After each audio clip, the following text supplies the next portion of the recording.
Okay, good evening, everybody. Welcome back to Exploring the Lord of the Rings. I'm Corey Olson, the Tolkien Professor, and this is session number 64. We've been talking about the over-under right now is whether we're going to get to Rivendell by Christmas. But number of sessions is kind of getting interesting, right? I mean, when do you think we'll finish book one? By 90 sessions? You think we could probably do under 90. We only have 26 sessions left. We still have couple chapters. I don't know. We'll see. But anyhow, this is pretty cool. So we may leave Bree today. This is a big moment. We've been in Bree for months now. We'll see. We'll see what we can do. Excellent. So, okay. So let me start off tonight just by I want to talk about something from the discussion board here at the start. I'm really excited. I just wanted to mention, of course, I'm really excited to get to see some of you in just a couple days. Mythmoot is this weekend, day after tomorrow. I'll be driving down to Virginia to see you guys at Mythmoot. It's going to be a great time. I'm very much looking forward to my session with to my Lotro broadcast. So last year I did a live a Twitch broadcast in front of a live audience, which was really fun. So I had the audience here on Twitch, and then I had the live audience sitting with me, and that was really fun. So we're going to do that again this year. Except this year, what I did last year, I did Bells of Dale, so I went to Dale for the first time. This year, I'm going to do the High Elf intro sequence for the first time. I've never done it before, so that'll be a good time. So I'm looking forward to doing that, and that's broadcasting. I'm blanking which night that's broadcast. Is that a Friday night? Is that a Friday night thing? I think that's Friday night that's happening. Valora, you can correct me if you remember better than I do the schedule. Friday. Okay, yes, Friday at 8 o'clock.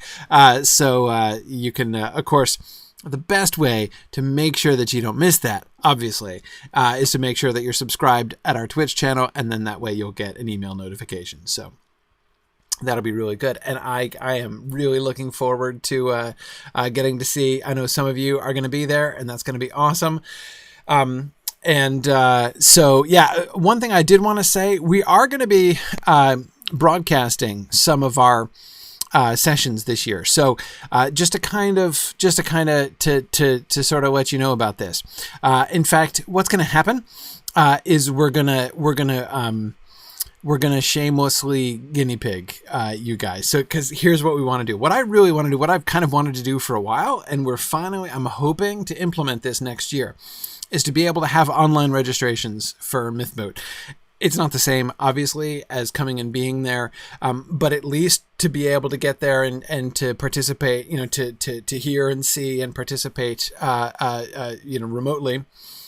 In the paper sessions and talks and things like that. That's something that people have been requesting for a while, and we've lacked, well, really mostly the hardware is what we've lacked, actually, to be able to film stuff and get those things set up.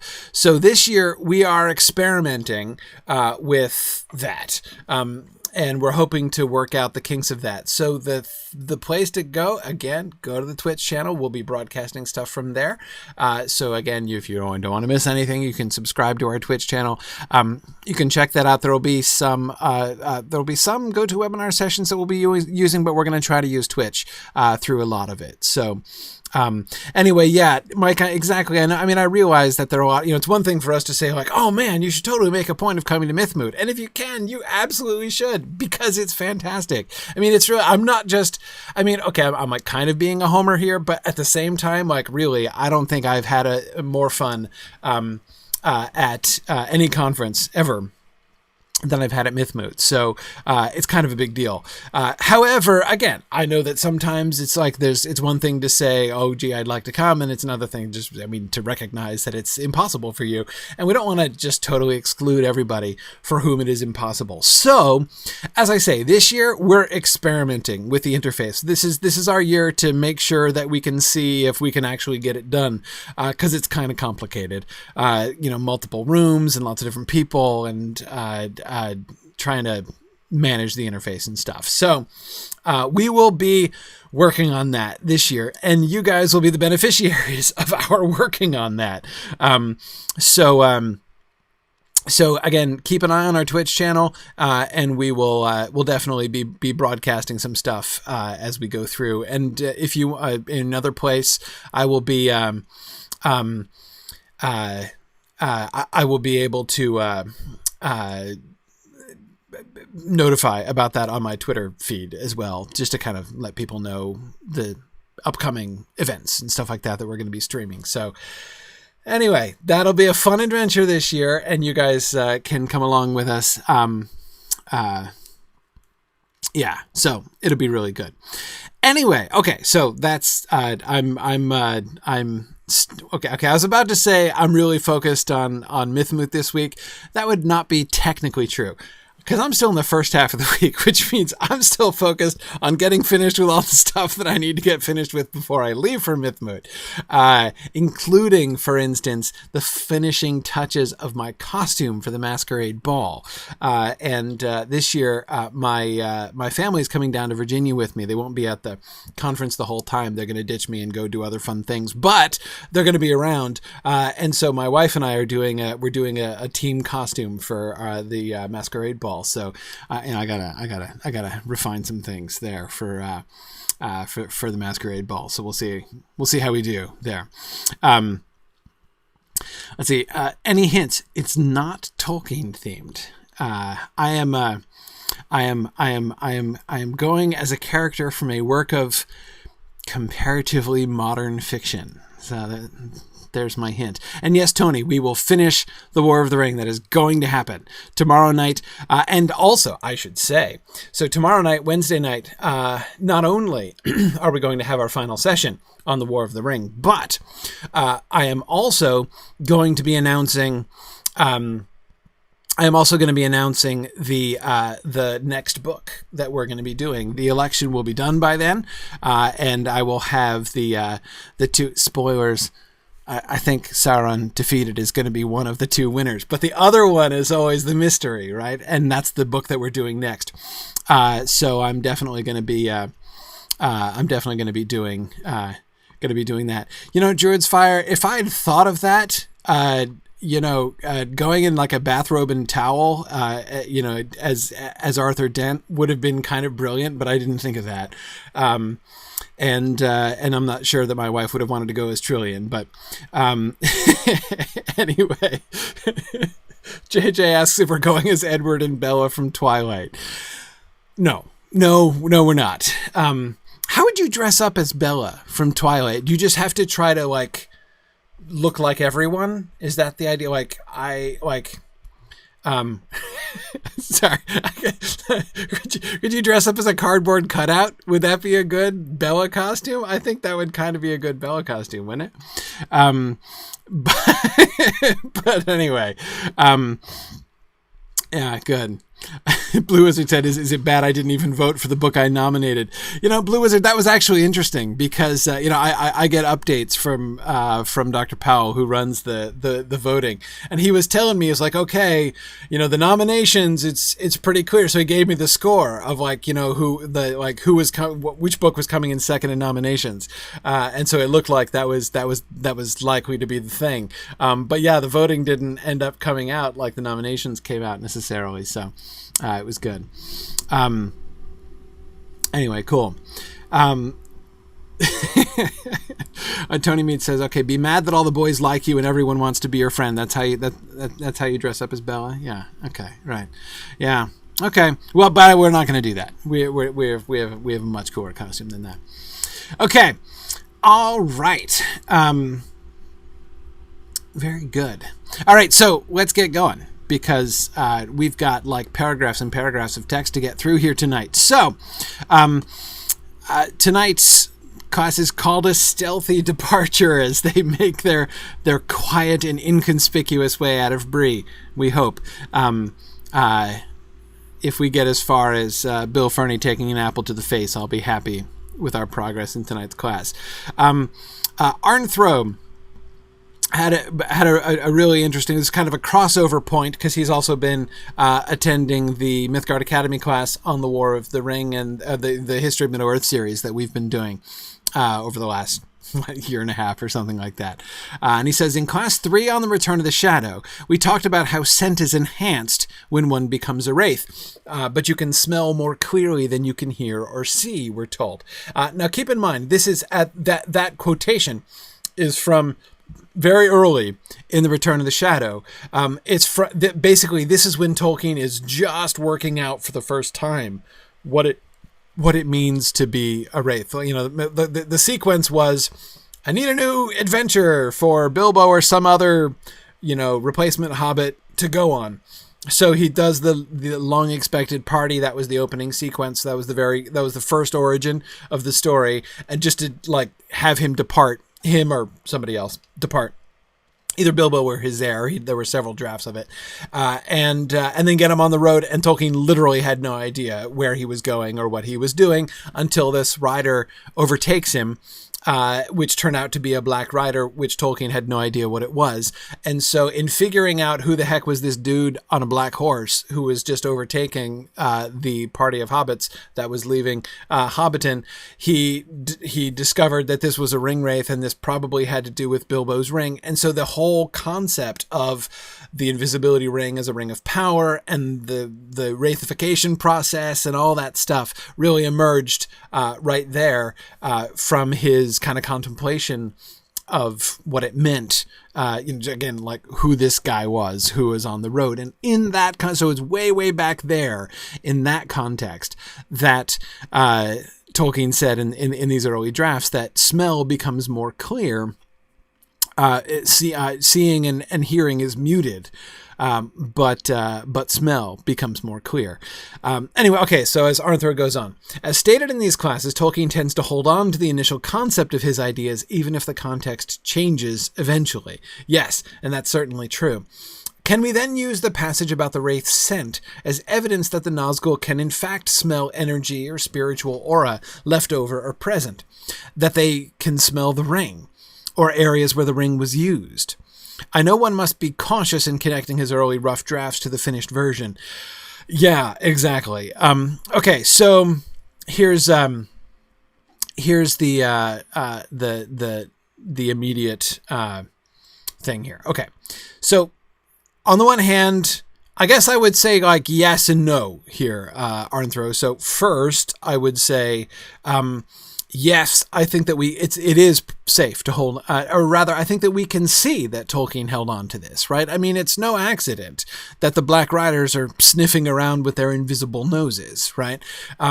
The sharpness of scent, or the reliance upon scent, even we see as something that definitely survives into the published text, even if other things have changed, and goodness knows he kind of changed his mind about this.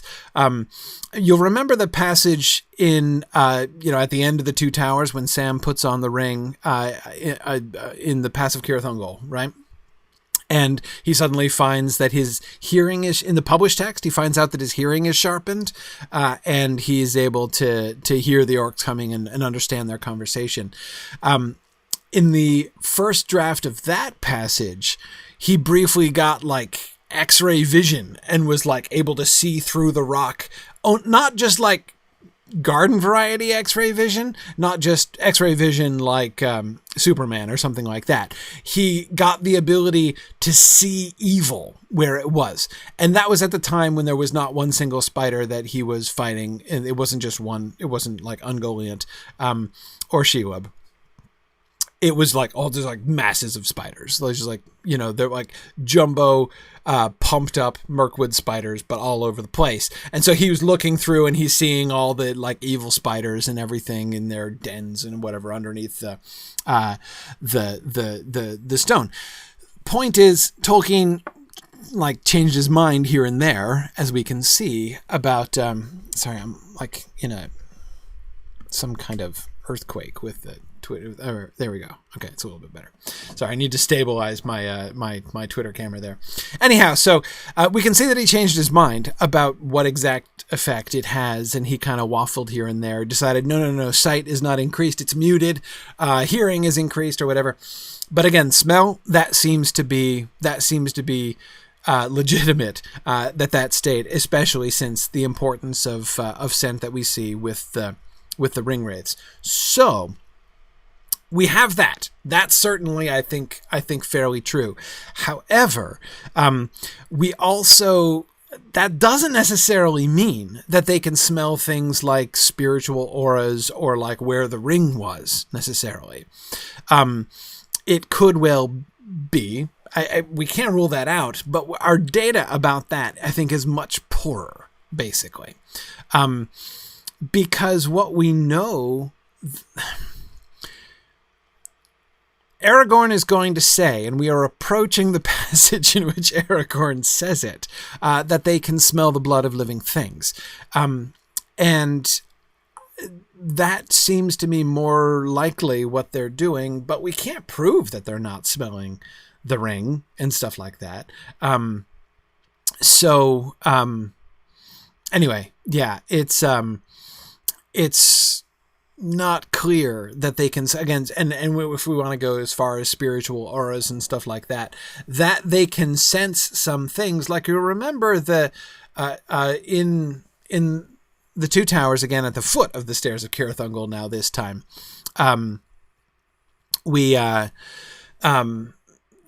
when they're still down in the valley and the Witch King is coming by at the head of the army, right? And he pauses because he can detect some other power within his valley, right? So he has some kind of sense of this. And it's not clear whether it's probably the ring that he's sensing, though, of course, there's other kinds of power too, like in particular the Phial of Galadriel, though when Frodo puts his hand on the Phial of Galadriel in that scene, it kind of makes the sort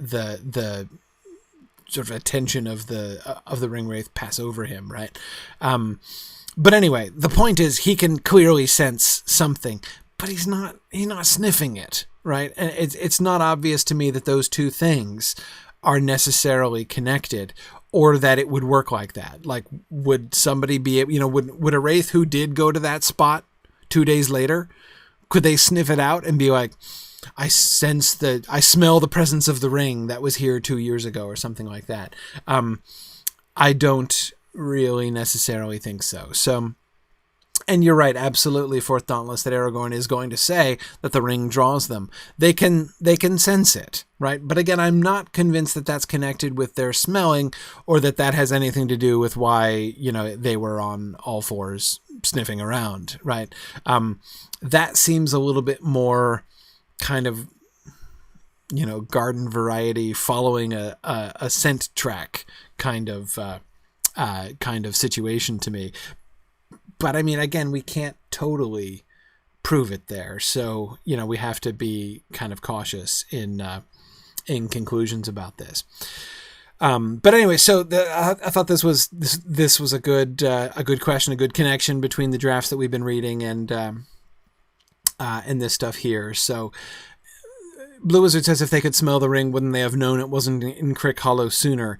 Quite likely, though again, not knowing if they can do it, we don't really know the parameters of that exactly, right? Were they, because you could say, Blue Wizard, honestly, you could turn that around and make that into a positive argument. You could say, well, yeah, since they can smell the ring, all they needed to do was get in the house. And once they were in the house, they could tell, nah, it's not here. Right. So they didn't need to find Fatty Bulger. Fortunately for him, they didn't need to find Fatty Bulger in order to be certain that the ring was gone, because they can smell it, and they didn't smell it, so it wasn't there. Again, I said last week, I'm not totally convinced of that line of reasoning at all. But yeah, Lincoln, I didn't put this on a slide, but Lincoln had an interesting theory saying that basically the kind of there's reason to believe that the ring bearer is particularly susceptible to the kind of compulsion that the Nazgul are able to generate, right? The kind of compulsion that we've talked about, the sort of come hither that the Nazgul show, right? And to which the ring bearer seems to be particularly susceptible. And so basically Lincoln's theory was that they were hitting the house at Crick Hollow with like the come hither whammy, right? The Nazgul compulsion thing. And nothing happened, right? And instead he ran away. So like the fact that Fatty Bulger escaped the trap from which a ring bearer could not possibly escape, proved to them, like that's what proved to them that the ring wasn't there, right? Because obviously, okay, so there was a dude there in the house who cleared out, but he couldn't have been the ring bearer, because if he had been bearing the ring, he would not have been able just to run off like that. I don't know that I'm 100% convinced by that, but it kind of works. It does kind of work. We certainly do see, again, it's the ring draws the ring wraiths, Aragorn is going to say, but it's also clear that the ring wraiths draw the ring bearer to some extent. And so, if they knew that vulnerability and, as I say, I think that there might be something there, even though I'm not completely convinced of it. But yeah, okay, all right. So let's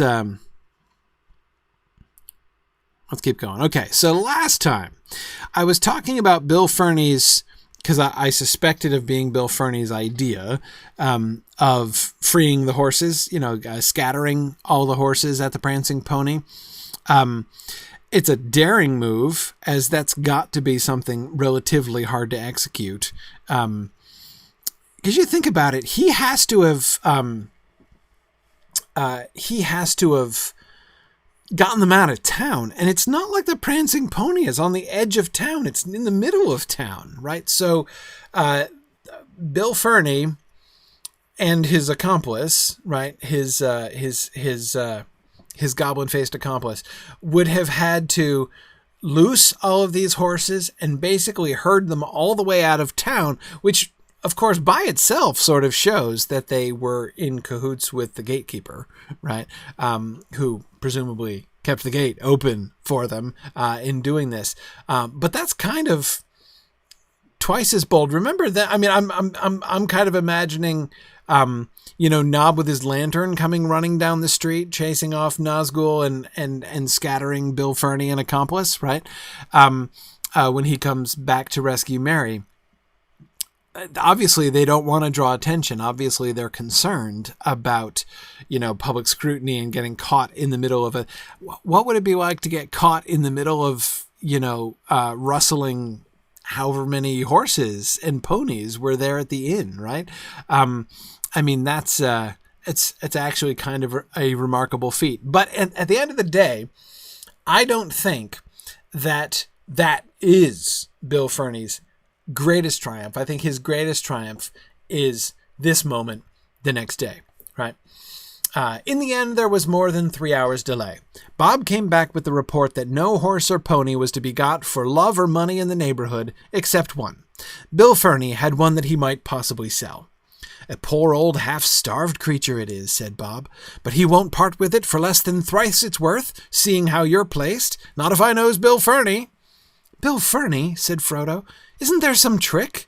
Wouldn't the beast bolt back to him with all our stuff, or help in tracking us or something?" "I wonder," said Strider, "but I cannot imagine any animal running home to him once it got away. I fancy this is only an afterthought of kind Master Ferny's, just a way of increasing his profits from the affair. The chief danger is that the poor beast is probably at death's door, but there does not seem any choice. What does he want for it?" Okay, yeah. Yeah, and Frumius Boojum suggests that the goblin-faced dude might well be an experienced horse thief, because he did help steal horses down south in Rohan. Yeah, no, of course, I think that conception of his character comes after the fact, right?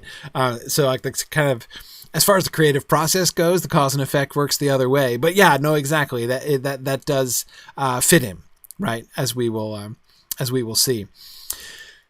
This is, I think, just a phenomenal act of panache by Bill Ferny, right? Think of this as like, I don't know, like a Bill Ferny's little 3-act play, right? Act 1, he's thwarted. And he's got to be pretty upset, right? I mean, he had a job. The Nazgul clearly gave him a job. He had a job and he didn't do the job, right? He broke into their rooms. They weren't there. He has not come home with any, captive hobbits, which it seems is probably what they were looking for, or hobbit corpses, one way or the other, whether he was trying to kill them or whether he was just trying to kidnap them, which to me seems more likely, because I think that they would want them to talk. And certainly we know the ring bearer is meant to be brought back alive to Mordor. Anyway, that was his job. He failed at his job, right? But after that, he did pretty well for himself.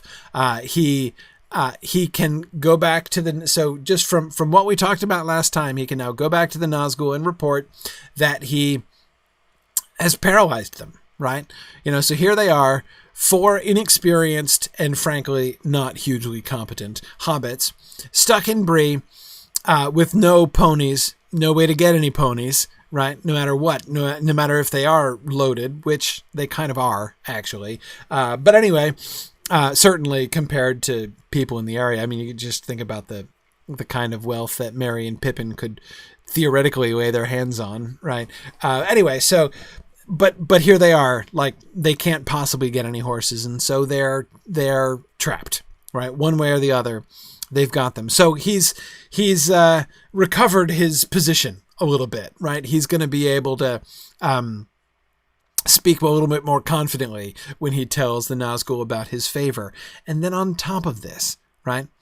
On top of this, to have the guts to come forward and say, "Oh, I can sell you a pony," right? As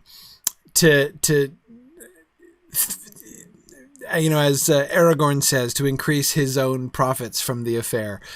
That's really gutsy, right? He has probably been offered money by the Nazgul, though you've got to think that, in his honest moments, he's afraid for his skin, as he's got to be at least a little bit creeped out by the Nazgul, right? And afraid of them. We see, others are daunted and terrified. And so he's actually showing a fair bit of independent thought. And he shows also that he's still acting as a free agent, right? He considers himself to be on his own business, right? He's working for the Nazgul and he's going to get money from them, and he's going to take money directly from Frodo and company by selling him his half-dead pony for triple the price, right? So you can see that Bill Ferny is not operating just under the dominion of the Nazgul, right?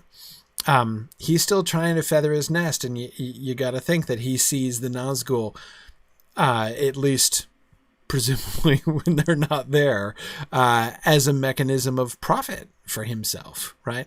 That he has a lot to gain from this because they're offering gold. And Catriona, no, I don't think they would have brought that much ready cash with them, though again, what they had in ready cash is still presumably a fair bit by, like, I bet you, in the in the framework of like Sam Gamgee's family budget, what they brought was maybe not much to Frodo and Merry and Pippin, but probably would have been considered a great deal by the Gamgee family. But yeah, good. Yeah. And Matt, that is interesting too. Matt points out that it's also possible that he's generating plausible deniability in town, right? Hey, I wasn't trying to hinder them. I even sold them a pony so they could get on the road, right? Obviously I'm not the one who rustled all the horses, right, in the night. He definitely has some questions to answer. You got to think Bill Ferny does, right? I mean, after all, there's a fair bit of evidence against him. I mean, what Nob can tell in the morning looks pretty bad. You got to think that if there's any kind of, investigative process in Breetown. If the Breetown in the book had anything like the prison space available that the in-game Breetown has, you'd think that Bill Ferny would already be occupying himself a cell, quite likely. Yeah.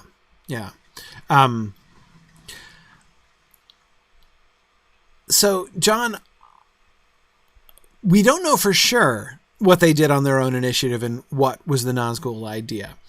But it seems to me that if we take the three things, it seems to me that the likeliest explanation is that they appear in the order of decreasing connection to the Nazgul, right? The break-in at the inn, I think, is almost certain to be under the direct orders of the Nazgul, right?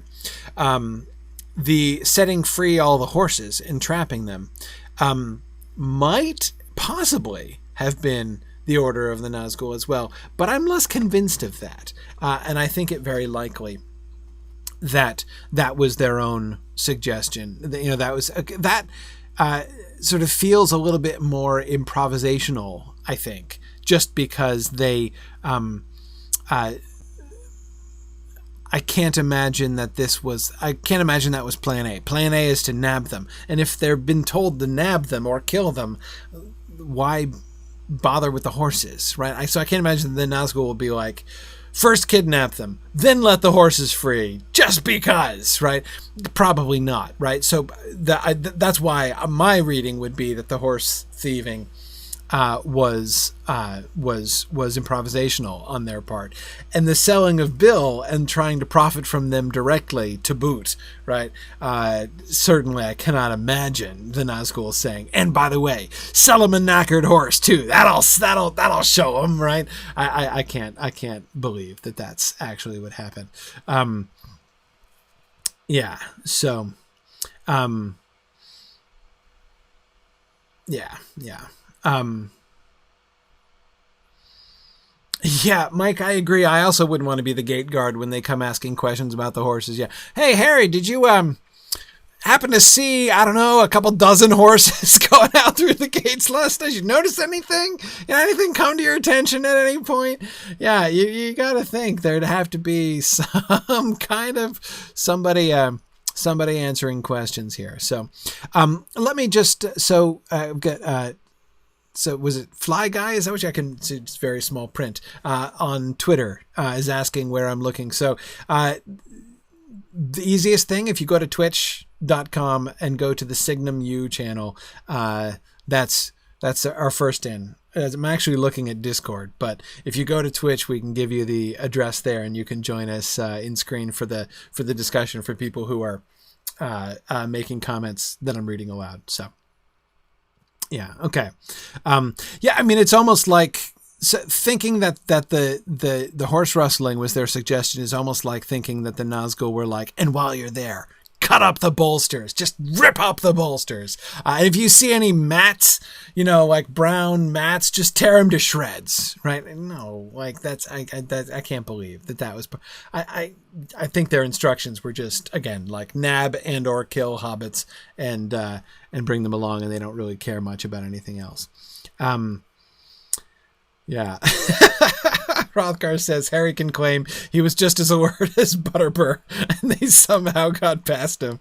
Yeah, it's true. It's not like, if Butterbur is involved, in the criminal justice process, which it seems not impossible that he would be, he certainly is not in any position to cast stones on the subject of vigilance. Yeah. Anyway, so yeah, no, I agree. That's it's maybe he would be a little cautious about that. Anyway, okay. So let's get back to the poor old half-starved creature that Bill Ferny is going to sell them.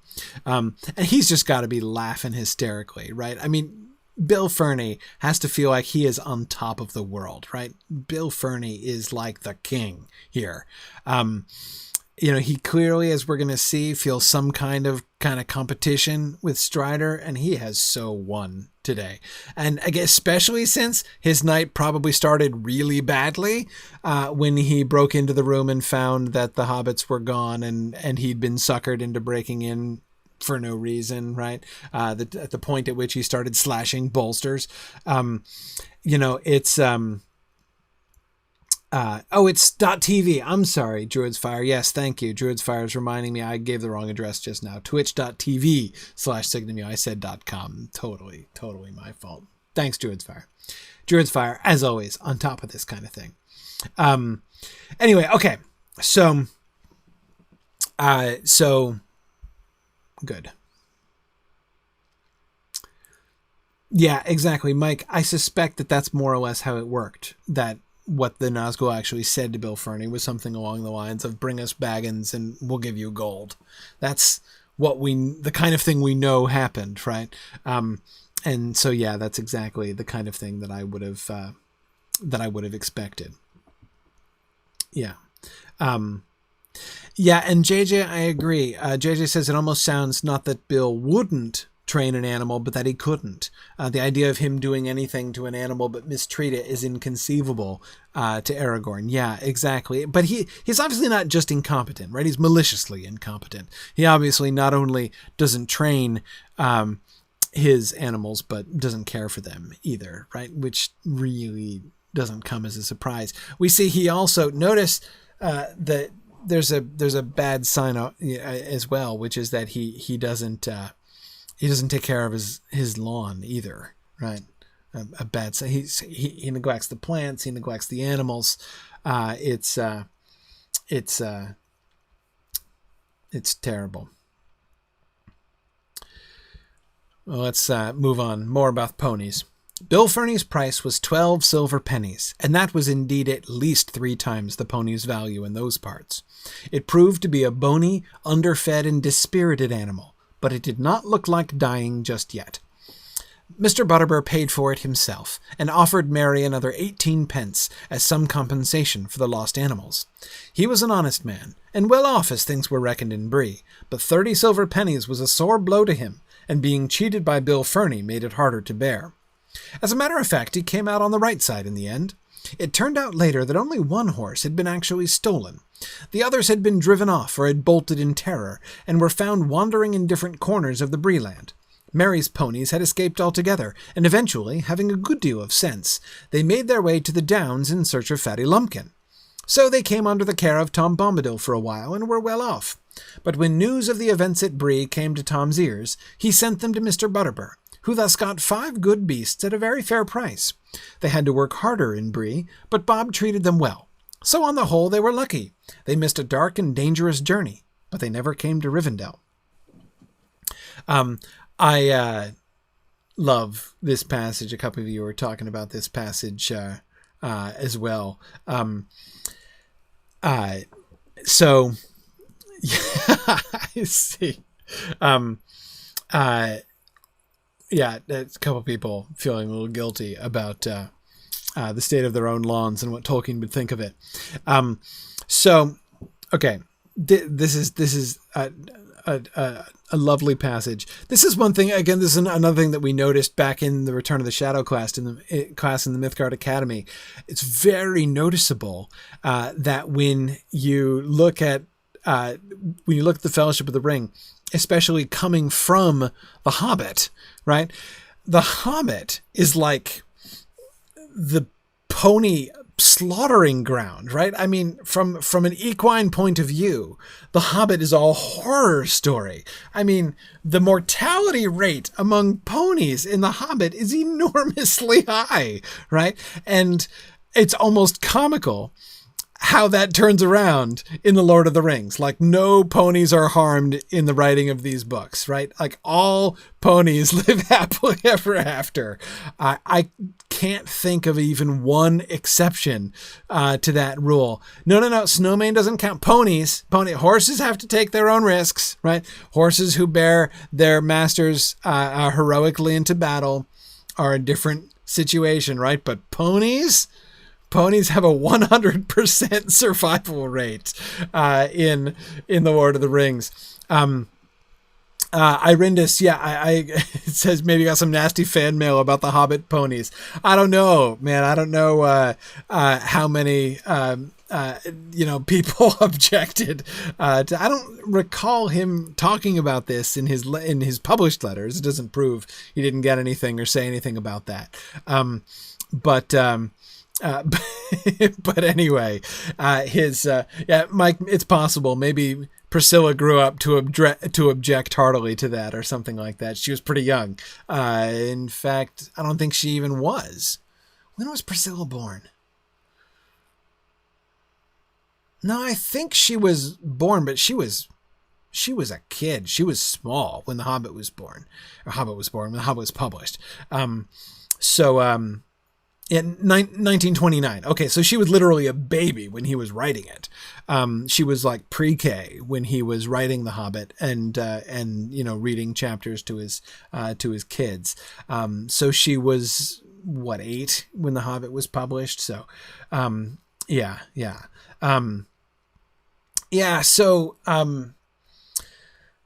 Matt, the only pony that survives. Well, no, I mean the one that Bilbo rode home is like his third, fourth pony. I mean, you get the one drowned in the river, and then you get the ones eaten by the whole set eaten by the goblins, and another whole set eaten by the dragon. Right? I'm telling you, the pony mortality is off the scale. Anyway, yeah. So yeah, I get the speculation that Priscilla had anything to do with that. Nothing but the purest of speculations. It is interesting. It does kind of work though, doesn't it? Chronologically, imagining a 10-year-old Priscilla objecting, in a horrified manner to the destruction of all the ponies, and Tolkien vowing to change his ways in his next book. I don't know, but it's wonderful that not only does he cease slaughtering ponies in this story, but he definitely even invests us in their.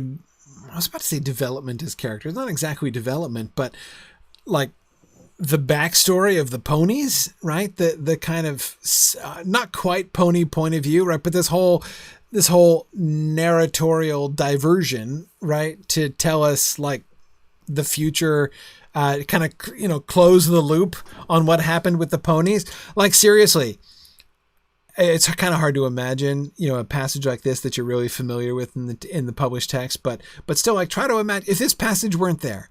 Like, be honest now. Would you have cared? I mean, like, would you have been going? If we went straight from being cheated by Bill Ferny made it harder to bear. However, in the meanwhile, well, no, we wouldn't have that, of course.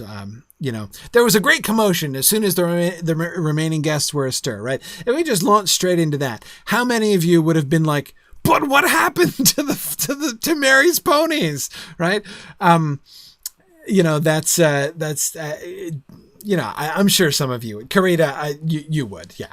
I'm sure. That doesn't surprise me even a little bit. Tiber's now wondering why we didn't find out what ended up happening with the fox. It's a great question, right? Yeah, the future story of the fox. We don't really know. Yeah.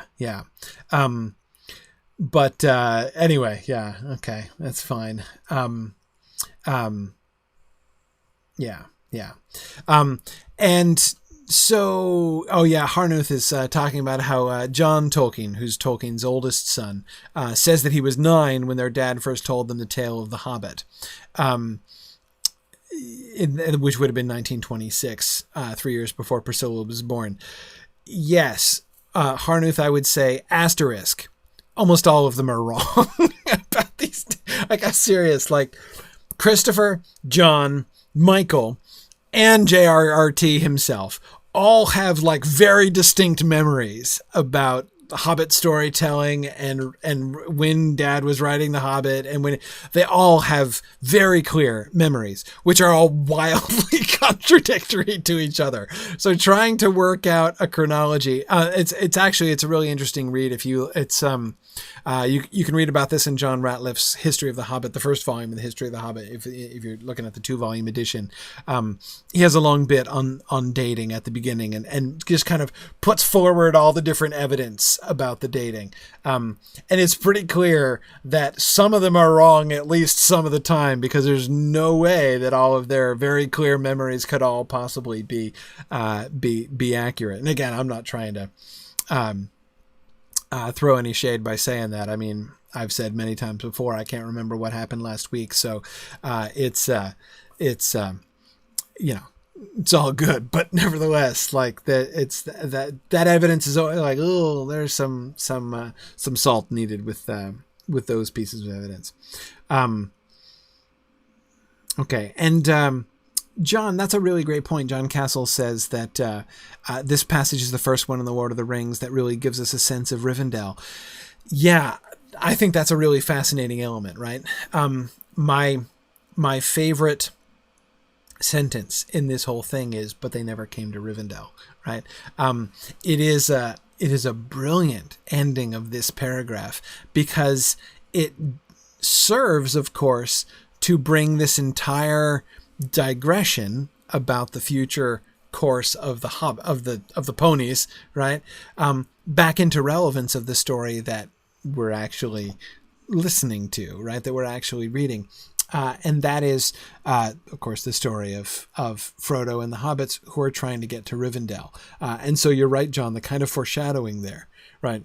The sense of what a sort of transformational experience it is to get to Rivendell, right? So to live happily ever after, safe and secure, and not to go out risking your equine neck on a journey with hobbits is a plus, but the cost is they never got to see Rivendell. Right. And so I agree. Now, we did get some stuff about Rivendell back in chapter 2, right, with Frodo's initial decision to go to Rivendell. And we got two things there, right? First, of course, was, I'll take Sam to see the elves. He'll be delighted. Right. So the idea that Rivendell is going to be, in a sense, like the fulfillment of all of Sam's dreams is one of the things, elves, sir, right? That's one of the things that we get about Rivendell. The other is there's that sense when Frodo thinks of it, right? When he first suggests that he'll go to Rivendell, that desire awakens in him, right? And there's remember that paragraph where it says he could almost have gone, sprinting off down the path like Bilbo had done, right? Without any pocket handkerchiefs and without his hat, right? And it's desire to see Rivendell, right? The idea of following in Bilbo's footsteps. But it's not just about following Bilbo. It's the idea of, in a sense, kind of living out Bilbo's story, right? He's heard a lot about Rivendell. He's clearly excited to see it himself. So anyway, yeah, good. Anyway,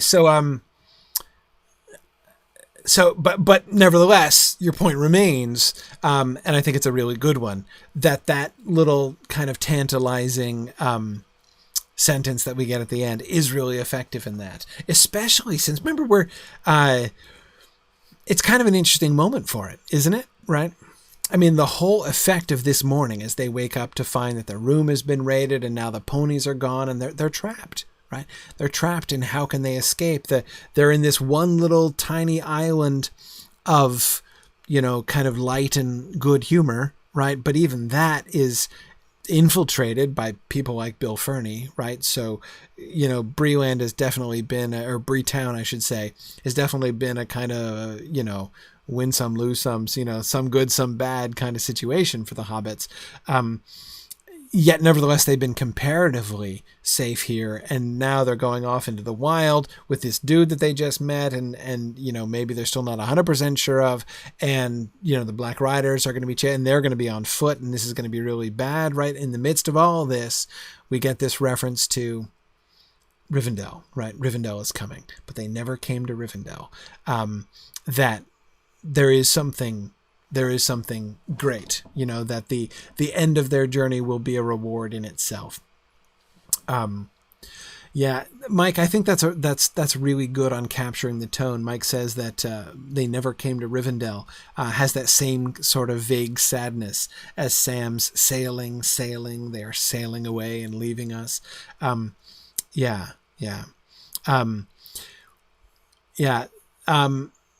Matt is just, so people are debating who wrote this, right? And again, this is a fun game that we've played many times, right? So thinking about this one, do we have any evidence that this is the modern narrator speaking here? No, I don't think. I don't see any. Tell me if I missed something, but I don't see any evidence. There are a couple tags that we are, have been kind of looking for. I don't see any of them here.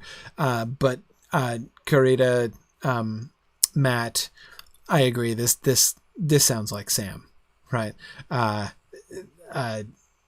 Even. So they came under the care of Tom Bombadil for a while, right? There are a couple interesting, how do they know this questions, right? So I agree, Sam. Yes, everyone's convinced it's Sam. Frodo's a good dude, but doesn't care about ponies that way, says Mike. Yeah, the idea of Sam being the one who really wants to everybody to know that the no ponies were harmed over the course of this story. I agree that really fits Sam really well. I would also say that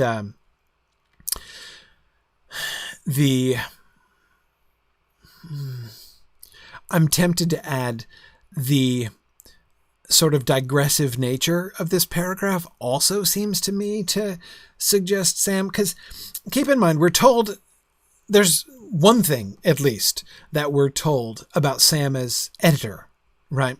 And that is that he was very reluctant to change anything that Bilbo especially had written. And you've got to think that he would have been not very likely to want to change anything that Frodo had written either, right? Therefore, I suspect, based on that evidence, Sam is probably not going to have been going through with a red pen and doing a lot of rearranging and cutting, and that's not going to have been his style, right? However, interjections, adding things that maybe Frodo missed, or touching on things that didn't get covered, that seems like exactly the kind of thing that Sam would want to add. Remember the comment that we were speculatively attributing to Sam last week? That was I'm forgetting the exact words. It was the parenthetical commentary on Butterbur claiming to have not had a wink all night, right? Which expressed the kind of dubiousness of his claim, right? That we were suspecting was a Sam edition, or so he said. Yes, that was it, Lincoln. Thanks.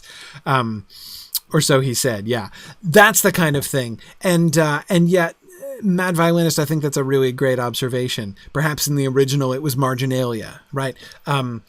This is this doesn't this paragraph almost sound like that, right? And you see this kind of thing all the time. That's how, for instance, we had the earliest ever Christian poem in English survives because of this, right? So Cadman's Hymn, right? Cadman's Hymn, very famous Anglo-Saxon poem, first ever English Christian poem, Anglo-Saxon alliterative poem about the creation. The story of Cadman's Hymn, the story of Cadman, who is inspired to write Christian poetry.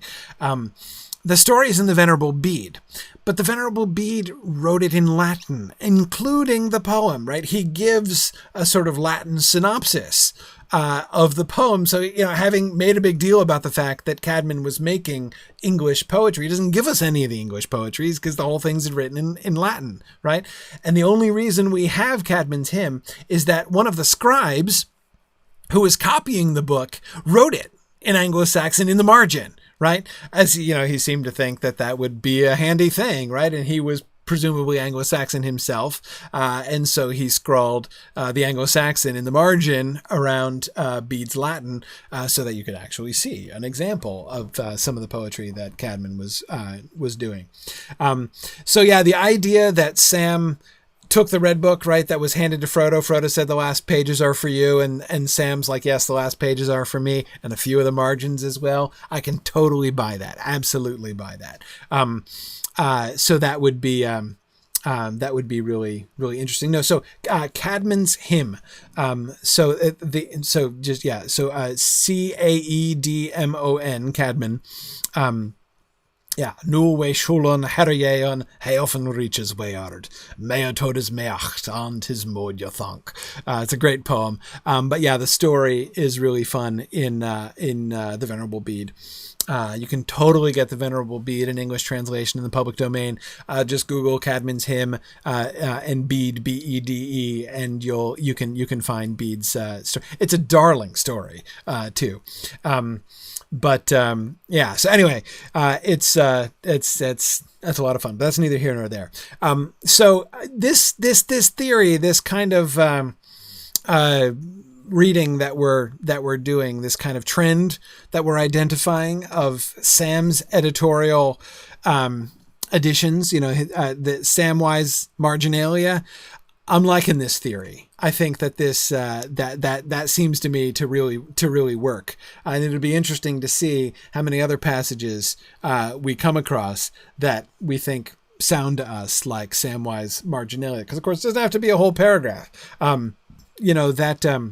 That business, Lincoln, the or so he said, as you reminded me, that's exactly the kind of thing you could see him sticking in the margin. Or so he said, ! Right? But of course, Findegil, King's writer, when he took the copy of the Red Book of Periannath, would have regularized this, right? Most likely. So yeah. Okay. It's funny. Poopful said that's why you want illiterate scribes making copies. Yeah, exactly. So that, well, you get other problems with illiterate scribes making copies. You get different kinds of mistakes that literate people wouldn't make, but illiterate scribes can be really good. I mean, that's actually a perfectly valid career option. Yeah. Anyway. Okay. But back to this paragraph and the question of who knows what, right? So one thing that I would point out again in thinking about the narrative thing, how do they know that the ponies came under the care of Tom Bombadil, right? How does that come out? It's possible, of course, that they could have learned that from Butterbur, right? Are the ponies back yet by the time they come back through Bree? There's no mention of it in the Return of the King about these 5 ponies. So it seems quite possible that they wouldn't have, right? Or that the ponies were still living with Tom Bombadil at that point. But I definitely think that of the two of them, it's hard for me to imagine that Sam never has any interactions with Tom Bombadil again, right? Sam has a long life in the Shire and travels as well. And I do suspect that I see every reason to believe that Sam went and visited Tom Bombadil again on future occasions. We have much, much less reason to think that Frodo ever did. Right, because he was in the Shire for a very short time after the events of the story took place. Did he have time to go visit Tom Bombadil? Yeah, he did. But we get no hint that he ever did, and it seems quite likely that he didn't before he left for the Grey Havens. Anyway, yeah. So now you're right, Tony. It is possible that Gandalf could have told them, hey, ran into your ponies, right? I was hanging out with Tom Bombadil. Your ponies were there, right? It was great. We all had a great time. Yeah, I could imagine that. But again, just considering probabilities of the two narrators that we know are going to make up the majority of the Red Book here, Frodo and Sam. It's Sam who is likelier to have gotten the story from Tom Bombadil. Though I agree, Mad Violinist, they certainly could have gotten it out of Bree as well. Yeah. John Castle says, Butterbur got them back in good time, but he has a record of not passing along information in good time. That's certainly true enough. Yeah, definitely. So anyway, okay. So that was one thing. How did they find out about them staying at Tom Bombadil with Tom Bombadil? But of course, the more intriguing thing is the sentence that talks about, but when news of the events at Bree came to Tom's ears, he sent them to Mr. Butterbur. When and how was that exactly? How did Tom hear of the events in Bree? It's possible that he has some other way of knowing, right? I mean, on the one hand, he was able to recommend the Prancing Pony, right? So if he's able to recommend the Prancing Pony, he must have some source of information. And I can't think it's Farmer Maggot, right? Now we know that Farmer Maggot is a major source of information for him, but I can't believe that Farmer Maggot has ever been to Bree. Just can't believe that. I mean, he doesn't have time to go to Bree. So yeah, I doubt it. I'd be surprised. Gildor, possibly. It's also, of course, quite possible that it's Gandalf. Yeah, Mad Violinist, that's what I was thinking too. That it's not until Gandalf comes back that, like, basically the sending of the 5 ponies back to Butterbur has Gandalf's fingerprints on it a little bit too. Not that Tom wouldn't have done it himself, but that this is sort of another way of Gandalf going through and setting things to rights afterwards. That certainly seems possible. Could be one of the Rangers, Matt. We don't really know. We have reason to think that they are in contact with him or would be in contact with him. Can't see why they wouldn't be necessarily. So yeah, there are a couple options here. I still am inclined to think that it hadn't happened yet by the time of the Return of the King, because nothing is mentioned, and it's not just a complete absence, right? Not Bill Ferny. Butterbur has that conversation in the Return of the King where he says, "Oh, you remember Bill Ferny and the horse thieving?" And then that's the segue that he uses to introduce Bill's return, right? The fact that Bill has come back to Bree, Bill the pony. But I'd have to think there'd be some reference at that point to the other ponies if they'd been returned by that time. And there being nothing then leads me to suspect that they hadn't been. And the paragraph tells us that they came under the care of Tom Bombadil for a while. How long is a while? A year? That seems quite possible, right? Even likely. Why wouldn't they? So, especially with winter coming on and everything, that Tom would keep them over the winter and, next spring or summer, send them back to Bree after he heard about it from Gandalf. That seems to me quite likely. So I think I'm going to choose to imagine that it's Gandalf who told him, but as we can see, there are a bunch of options, and I don't see any very strong reason to choose one over the others necessarily. Yeah, good. Okay. Let's see. Anything else? I saw some of you on the Twitch chat asking at the beginning where the silver pennies are minted around here, and that is an excellent question. I don't know. Do they still have coins in circulation that are they Shire coins? The hobbits probably mint their own coins, right? Probably. I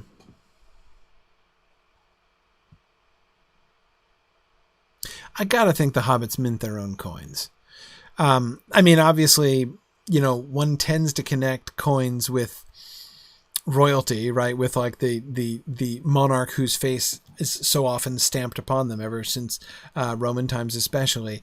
But and so it's my first question is like, they can't be Arnorian coins because they would certainly have had coins.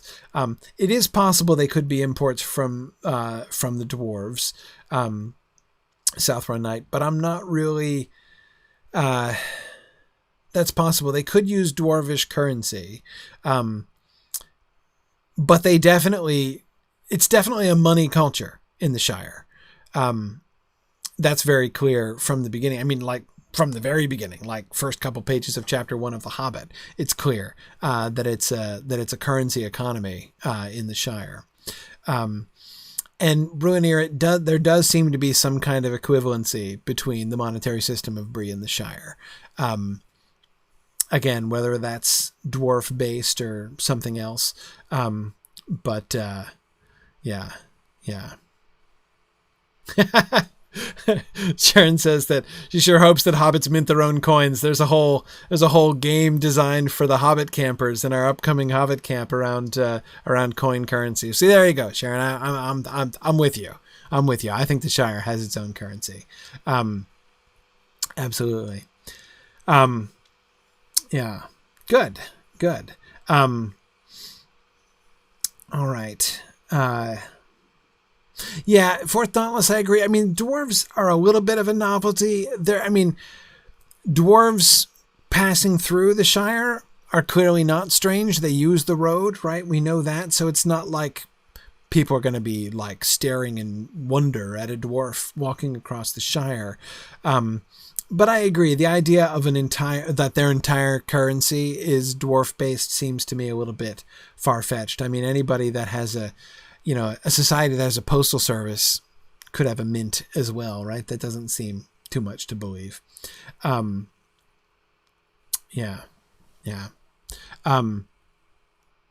Anyway, okay. All right. Yeah. Mike says, thinking about the economics of Middle-earth is kind of dangerous. It's true. This is one of the elements of world building in which Tolkien was not exceptionally interested. And so we don't see a lot of the economic factors worked out. I think sometimes I hear people criticize that, and I often think people go a little bit too far. Some of the problems that people have pointed out with the economy does not seem to me like so much of a problem. Like sustenance. Like, I mean, I've heard people say like, well, how do they support themselves in Gondolin? It's like, well, haven't you even, read the description of Gondolin? Like, it's this huge fertile plain. They grew plenty of food in Gondolin. But anyway, yeah. So, yeah, good. Actually, Matt, that's a really good point. Matt says maybe that might explain the greater and lesser delvings. Yes. Mickle delving means the greater digging, right? And he says, I was never clear on what the hobbits were digging up. Yeah, I mean, that could be understood as merely referring to holes, right? So that Mickle delving, the great digging, refers to the place, their biggest town where the most hobbit holes are, right? So there was a lot of delving that went on in order to make all the holes of all the hobbits who lived there. It's possible that Mickle delving means nothing more than that. But it is also possible that there is more delving going on than just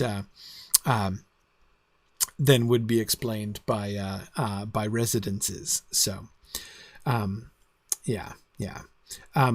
So yeah, the idea that there would be hobbit mines, yeah, there seems to be plenty of metal in their culture, and they don't seem dependent on trade to the dwarves necessarily. So, yeah. Boomful says Tolkien has no more idea how Bilbo has money than Bilbo does. That seems entirely possible. Certainly in The Hobbit. I mean, the idea of Bilbo's money in The Hobbit is very abstract.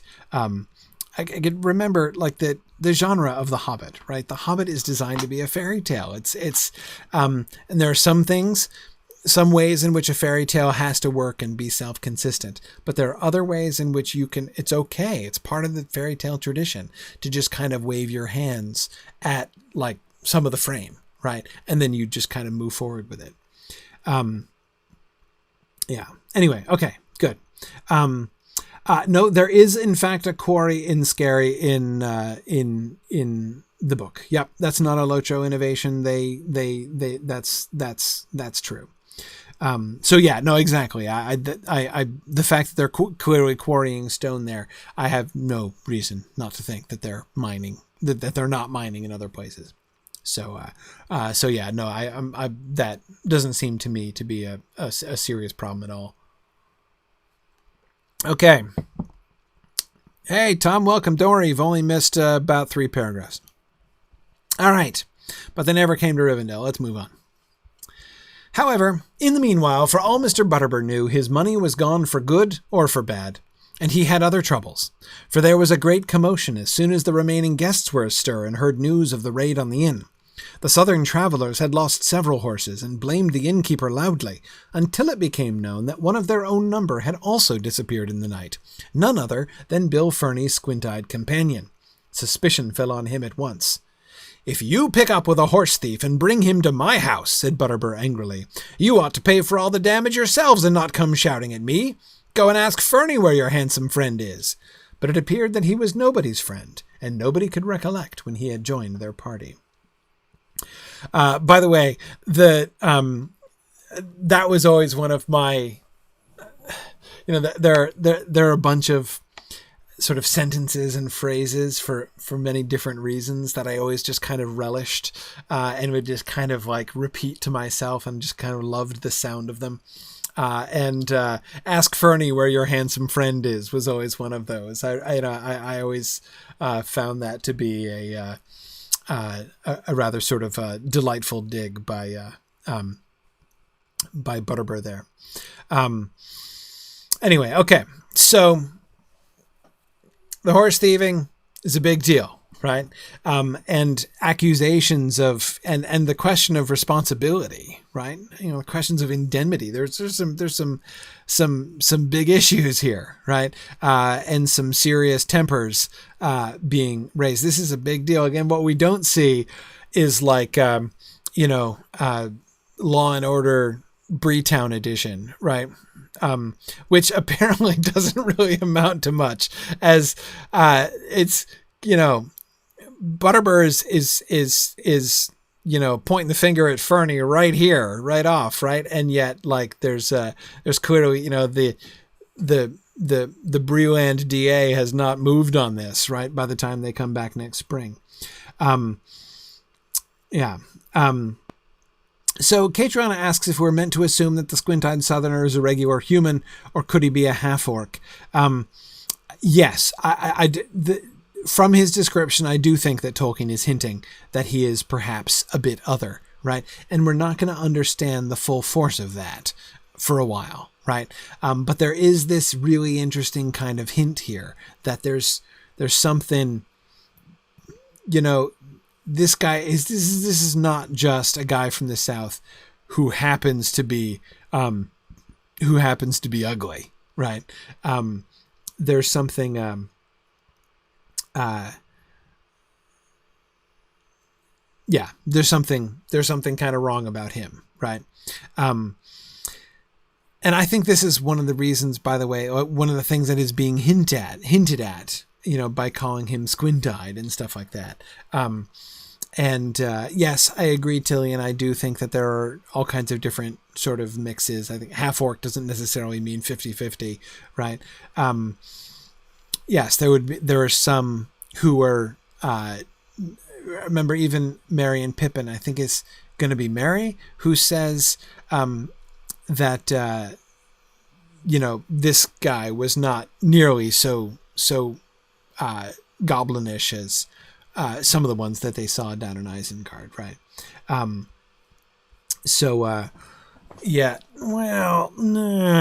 Bruenir, I would not be so quick to connect orcs and elves in that way.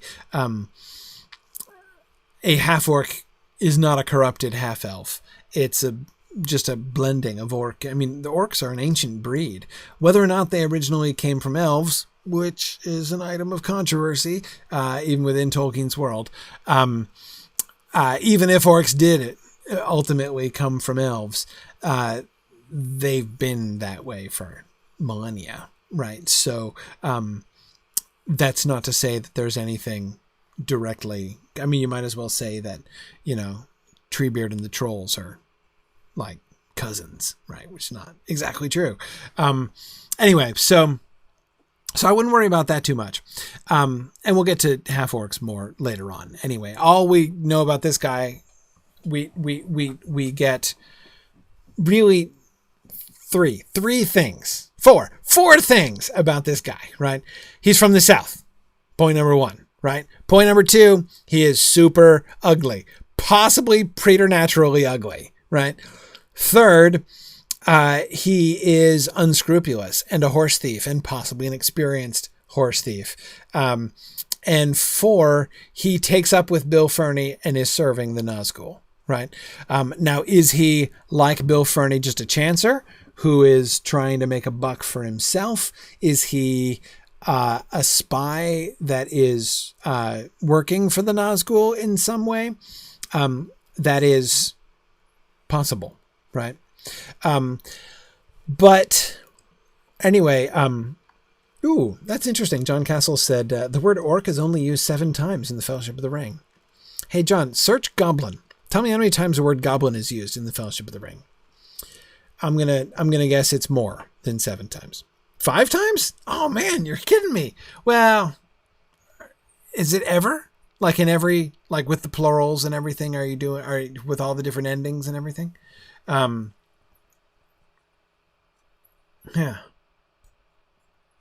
Anyway, okay. However, so it's interesting. This guy, this Southerner, has an interesting kind of story because he, Tolkien didn't really know, right, who this guy was at the time.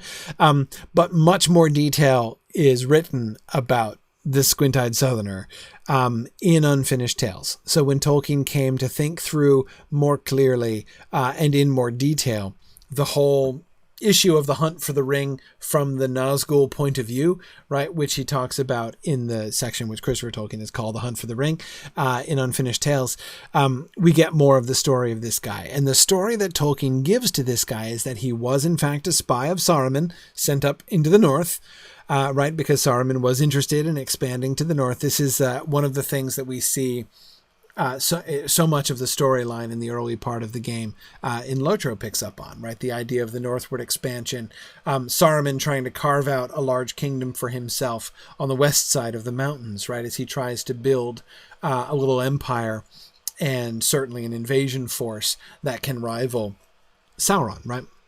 Makes perfect sense. I've always really liked that element of the game. I think it's very logical plot development.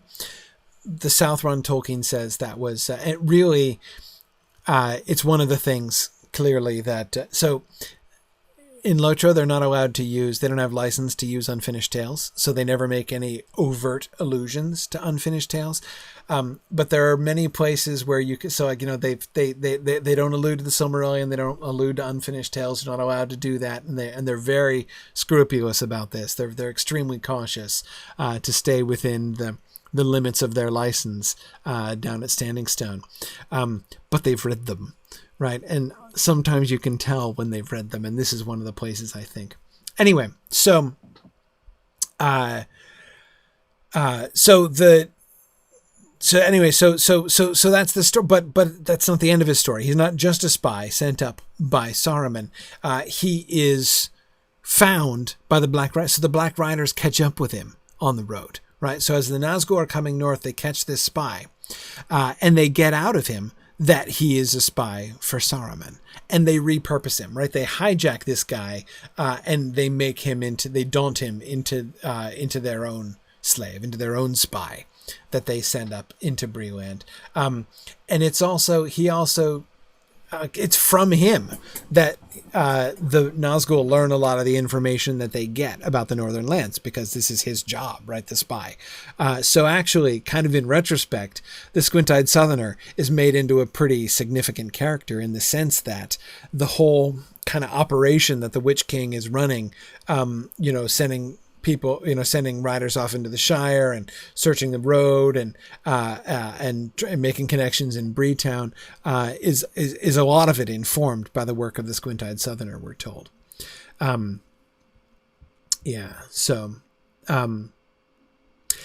Other than Mary's comment that this guy looks like the Isengarders, is there evidence in the published text that this guy is an agent of Saruman? No, it is not. Again, Unfinished Tales, yes, we know that Tolkien was thinking about that, but remember, almost everything written in everything written in Unfinished Tales, I think absolutely everything written in Unfinished Tales, is written after the publication of The Lord of the Rings, right? What we get there is not Tolkien saying, let me let you into what was really going on behind the scenes as I was writing the story. That's not what Tolkien's doing there. What Tolkien's doing in the stuff that Christopher collects and publishes in Unfinished Tales, is Tolkien saying, let me work out stuff that I didn't work out before, or let me think through things that were bothering me that I didn't explain, or let me discover things that I never figured out before, right? So we get a lot of new angles on old things, or old questions finally answered, right? Whether it's something like, so what were Thorne and company really thinking, right? The night after the unexpected party at Bilbo's house, right? How did Gandalf really convince them to go along, right? And how did that all come about, right? That's one thing that we get in Unfinished Tales. The disaster of the Gladden Fields. What was up with that, right? Like, after the defeat of Sauron, why were there that many orcs there, and how could they overcome Isildur, right? He had just killed Sauron, for crying out loud, right? And only orcs to withstand him, as Denethor might say, right? How is it how did they not find the ring, right? And the ring dropped in the river and just was left there for how did that come down, right? So we get the whole story of Isildur's last battle there on the Gladden Fields. What actually happened at the Fords of Isen, right? I've alluded to that one. We've been talking about that a bit in my Grifflet stream, as I'm at the Fords of Isen with Grifflet. So anyway, all this stuff, this is all him thinking and answering a whole bunch of these questions, which is really, really fun. And so this is one of them. So who was the squint-eyed Southerner? And so he definitely is... So Fourth Dauntless, he's definitely like going all in on that concept, right? That the squint-eyed Southerner was a spy of Saruman. But that's retroactive, right? There is no other evidence within the Lord of the Rings itself other than Mary's comment.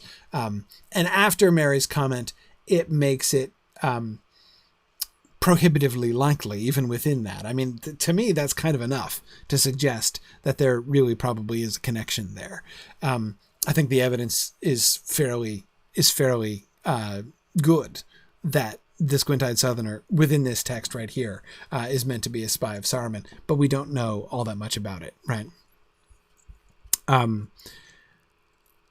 Yeah, good, John. And of course, you're right. We do also get the fact that they do seem to go over and be working with Sharky afterwards, right? Bill is Sharky's big man, at least the one who's there, right, at the gates. So yeah, that is another reason to think that the squint-eyed Southerner was connected to Isengard ultimately. Yeah, good.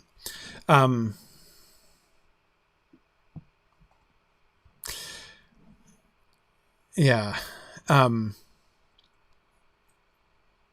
Yes, and Matt, you're right that we know that Saruman is investigating the Shire. And again, this is what this is the key, one of the things that Tolkien kind of came to, which is a really fun development in the Hunt for the Ring, which is, it's not just that they got the squint-eyed Southerner, the Nazgul, and co-opted him to become their spy. He did that, but it's not just that, right? The cool thing is that Saruman had already scouted the Shire, right? He'd been interested in the Shire, so he knew where it was, and he even had like maps and stuff, right? And he gave them to his spy that he sent into the north, right? You're going near this Shire place. I want you to stake this place out. I want you to let me know what's going on, right? In the general Shire area. So here's like how to find the Shire. So he has that information, and the Nazgul get it off him, right?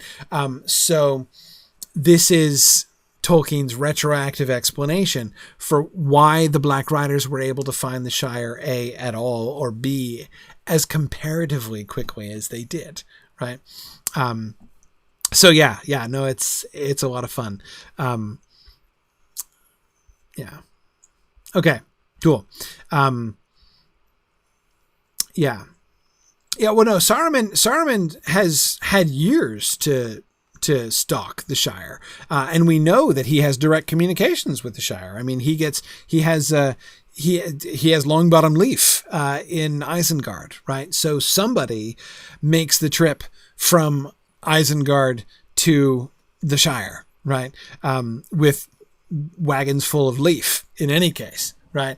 And so Saruman has all kinds of opportunity, even if he never leaves Isengard itself.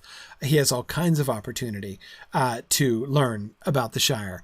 All he has to do is say, "Dear Lotho, with your next shipment of leaf, please send me, any maps. If you have a map with Bilbo's favorite walks marked on it in red ink, please send that too." I mean, he has lots of opportunity to get all the information he wants. And within, again, in Unfinished Tales, as Tolkien is thinking through this stuff after the fact, he also says Saruman went to the Shire. He's been there. Saruman has. Again, no evidence within the Lord of the Rings for this, but when he was writing this stuff after the fact, Tolkien imagined that Saruman himself had gone on scouting missions to the Shire. So he would have plenty of information to give his spy in order to equip his spy to be able to find the land he was sending him to, and to collect information once he was there. Yeah. Good. And yes, Tilian, there is a point where Saruman admonishes Gandalf for smoking leaf. But basically he's accusing Gandalf of being frivolous. Yeah, and it is at a White Council meeting. Yeah, exactly. Yeah, good. Yeah, because Hrothgar, the Nazgul roaming around asking people if they know where the Shire is, I just think what a low yield approach to finding the Shire that's going to be, right? I mean, let us count the ways, right? A, there aren't that many people to ask in these regions, right? A lot of these regions that they're passing through are very sparsely peopled to begin with. So they're going to spend a long time hunting for people. Full stop, right? And then of the people that they do find, how many of them have heard of the Shire, right? I mean, come on, like nobody, the Shire has so little contact with the outside world. I mean, people in Bree have heard of the Shire, but outside of Bree, how do they know? Where do they, now you might say, well, like if they ride up the Greenway from Isengard, won't it take them straight to Bree where they know about the Shire? Yeah, but why should they do that? Right? What reason do they have to think that the Shire lies up the Greenway, right? It could be anywhere along in those regions, right? For all they know. Yeah. Anyhow, yeah. So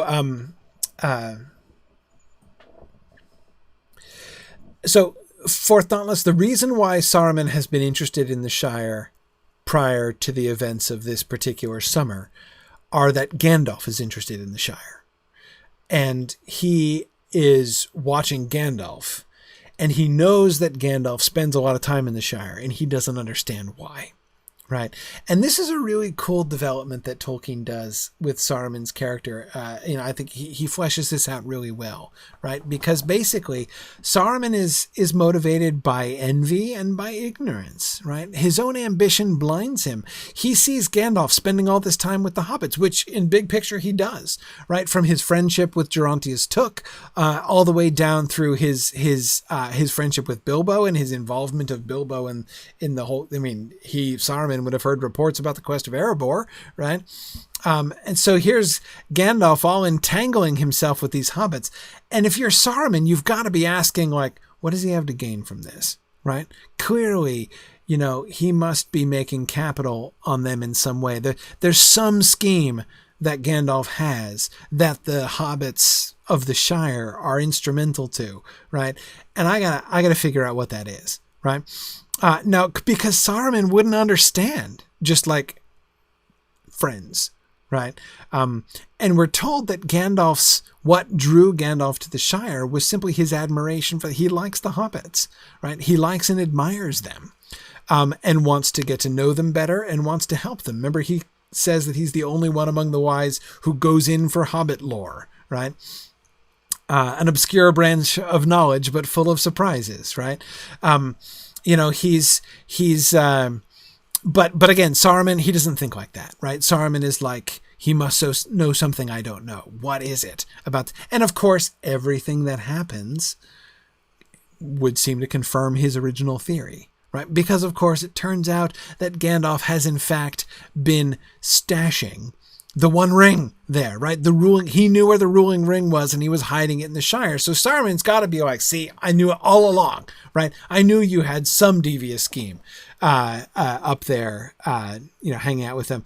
Remember his words, when Gandalf's report of his words, I should say, when he talks about Gandalf coming away from his lurking place in the Shire, right? Why does Gandalf lurk there, right? This is the question that Saruman has. So, anyway, yes, Tony, it does say that Gandalf started admiring them after the long winter. He admired how they handled adversity, right? That they had very few resources. They were suffering. They were in real trouble. And he really admired how they came through it. Oops, I just went AFK there. So yeah. We're told that was the moment that Gandalf kind of had his discovery of the, how cool hobbits were. And it was after that he then struck up his friendship with the Old Took and all that kind of thing. But yeah, Hrothgar, I absolutely agree. Gandalf's love for the Shire and his aid to the Shire and his acquaintance, that seems like a shallow word. But his learning the ways of the Shire and just getting to know hobbits better, that is, of course, to be directly contrasted with the attempt of Saruman to enslave the Shire, really to ruin it, right, out of spite. Yeah, good. John, thanks. John gives the quotation here from Gandalf. It was by their pity as much as by their tough, uncomplaining courage that they survived. That is after the long winter. I wanted them still to survive, he says. Yeah. You're absolutely right, John, that pity does stand out there. It's sort of a hallmark of what made the hobbits survivors, right?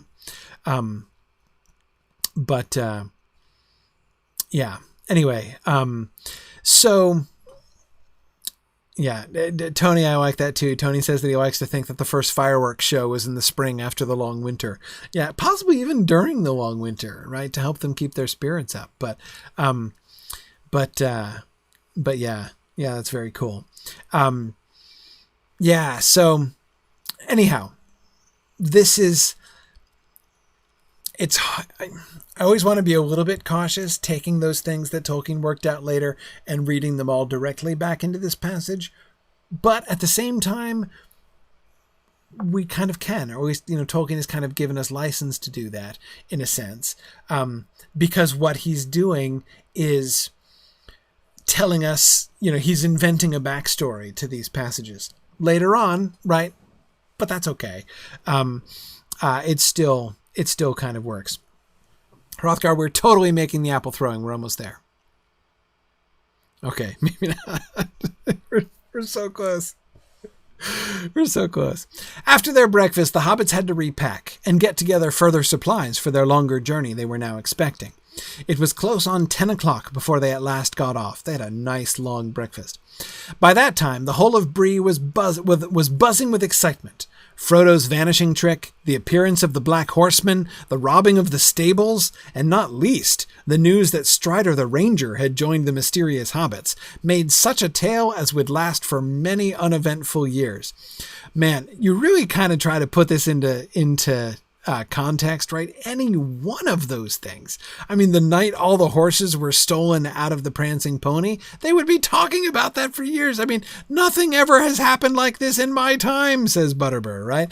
In living memory of the people of Bree, they have never had such an exciting 24 hours as has just happened, right? So this is quite something. Most of the inhabitants of Bree and Staddle, and many even from Combe and Archet, were crowded in the road to see the travelers start. The other guests in the inn were at the doors or hanging out of the windows. Strider had changed his mind and had decided to leave Bree by the main road. Any attempt to set off across country at once would only make matters worse. Half the inhabitants would follow them to see what they were up to and to prevent them from trespassing. I've always loved the image of that, right? The mental image of the five of them setting off across country and like half the town of Bree parading after them. Yeah. They said farewell to Nob and Bob and took leave of Mr. Butterbur with many thanks. I hope we shall meet again some day when things are merry once more, said Frodo. I should like nothing better than to stay in your house in peace for a while. I have to say this is a really kind thing for Frodo to say, right? I mean, he has lots of reasons to have quite negative associations with not only the Prancing Pony, but with Butterbur himself, right? I mean, you think of the combination not only of the disaster strip to the common room, which isn't Butterbur's fault, right? But it's a pretty bad thing that happened at his house, right? So even by itself, Frodo could be happy to turn his back on the place and never return, conceivably, right? That would be one way to respond to that situation. But then, of course, the whole, like, people, like, you're not safe in your beds at this place, right? What kind of establishment does this guy run? And he says, like, Mr. I never slept a wink all night and have been constantly, I've been constant vigilance, right? That's Butterbur. Except he never heard that. He never heard all the horses in the stables being stolen. So I mean, just like this series of disasters, right? I mean, you could forgive Frodo from thinking, does anybody ever stay in peace in this inn? And yet, you're right, Karita. Frodo could have left a really bad Yelp review, but he doesn't. You're absolutely right. And I do think that this is generous by Frodo to say this. And I agree, Tony. It's clear, right, that it's clear that he can see Butterbur's intention, right? Yeah. JJ says, I'll leave the ruined bolsters off my Yelp review. Yeah, exactly. We won't even mention the bolster thing. Yeah, good. Tarloniel says Frodo should have some sympathy by now for people thrown into extraordinary circumstances and handling them a bit badly. Yeah, it's true. I mean, Frodo is not exactly in a position to cast stones as far as how things are being handled. No question. And Belungsman, I agree. Their mutual trust in Gandalf does kind of bind them together. And again, Tarloniel, coming back to what you were saying, they're both friends of Gandalf who have both been sort of caught up in this whirlwind, right? Butterbur to a much lesser extent than Frodo, but Frodo can appreciate that, right? Even you think about the fact that Frodo's reaction, remember, to Gandalf telling him about the ring and Sauron's, certain plan to try to get it back eventually and all that stuff. His response was, I'd better leave the Shire and probably never come back because I'm going to draw the enemy to this place. I'm going to put everybody in danger. Most likely he's thinking a similar thing, right? I hope we shall meet again someday when things are merry once more. That is, I'm going to leave and I'm going to take the trouble that is following after me away from you. Right. But I still don't think that reduces what this says about Frodo's character. He's in a position to do some complaining if he wanted to do some complaining, but he doesn't want to do some complaining. Right. He does look at the best things there. So that and I agree. Blue Wizard Butterbur's trying to make things right, by paying for the ponies and stuff like that, again shows. I mean, he clearly is a good egg, right? But again, the fact that Frodo chooses to see that and emphasize that and give him the benefit of a great deal of doubt, in a sense, right? And I didn't even mention the whole forgetting the letter thing, right? Frodo could be furious at Butterbur if he wanted to, right? Frodo could hold a grudge. Frodo could be all like, "This is all your stupid fault, Butterbur," right? And although he does acknowledge that Butterbur really has made a mess of things, he doesn't do that. He doesn't hold it against him. And again, I think that's very big of Frodo. Very generous. Exactly, John. Yeah. No, for Thoughtless, there's Strider speaks of the fact that the Black Riders were seen in Bree before this. So it's, the appearance of the Black Horseman doesn't mean the one that Nob saw, though it's 10 a.m., right? Do you think that Nob has been quiet? But come on now. Nob has already been telling that story about his heroic dash down the hill with the lantern, right?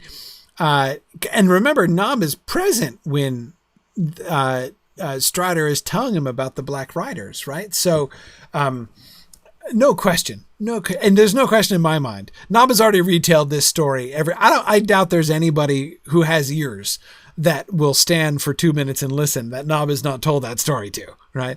That is way too good of a story to pass up. So, but again, they were seen already, right? They were seen in Bree earlier than this. So the fact, remember they came to the pony, right? Knocked on the door of the prancing pony and talked to Butterbur, plain as you please. So many other people have seen the Black Riders and know that they're around. Nob will have told the story of their being there in the night and possibly dragging off hobbits or having hobbits dragged off. Yeah. Okay, and Tony, thank you for asking that question. Am I still going to make my case for Hobbit Bob tonight? I sure am, Tony, because here it is on this slide. Here it is. They said farewell to Nob and Bob. That's my argument. The way that they're used as a set, it's not just that their names rhyme. It's not the mere accidental rhyming of their names, which does not prove that they are both hobbits. It is the way that the hobbits say farewell to them as a unit that makes me convinced that Bob is a hobbit, right?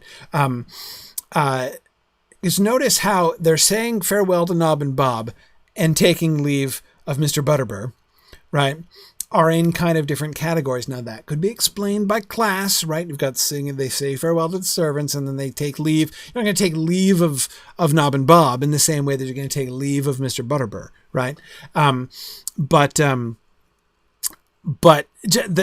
the way they're treated as a unit here, combined with the rhyming, right, which is highly circumstantial evidence, but in particular, just the way that the hobbits seem to not differentiate between. I mean, the only thing that differentiates Nob, apparently, in the way the hobbits talk to them or talk about them, are their roles, right? One is the ostler, and one is the in-house servant.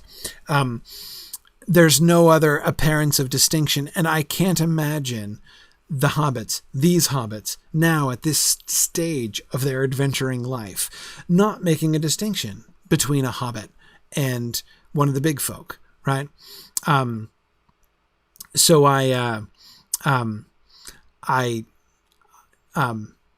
it's not proof. It's not absolute proof. That you could still make this work perfectly well with a human Bob, but this that sentence is one of these pieces of circumstantial evidence that strengthens my personal conviction, my unshakable personal conviction that Bob is a hobbit. Yeah. So, and Simon, absolutely. Like, it literally, I had a crisis like 2 months ago when somebody asked the question. Somebody asked, just like, bold as you please, on the discussion board, says, how do we know that Bob is a hobbit? And I'm like, oh, I went looking around, but I'm like, where's the smoking gun? And I still haven't found the smoking gun. I don't think it says anywhere that Bob is actually a hobbit. But I had always so it shook my world that I could not prove that Bob was a hobbit.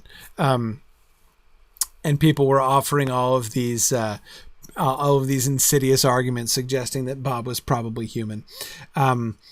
Yeah, surely it would be a smoking pipe. Yeah, you're right, Mad Violinist. It would be a smoking pipe. Yeah. Yeah.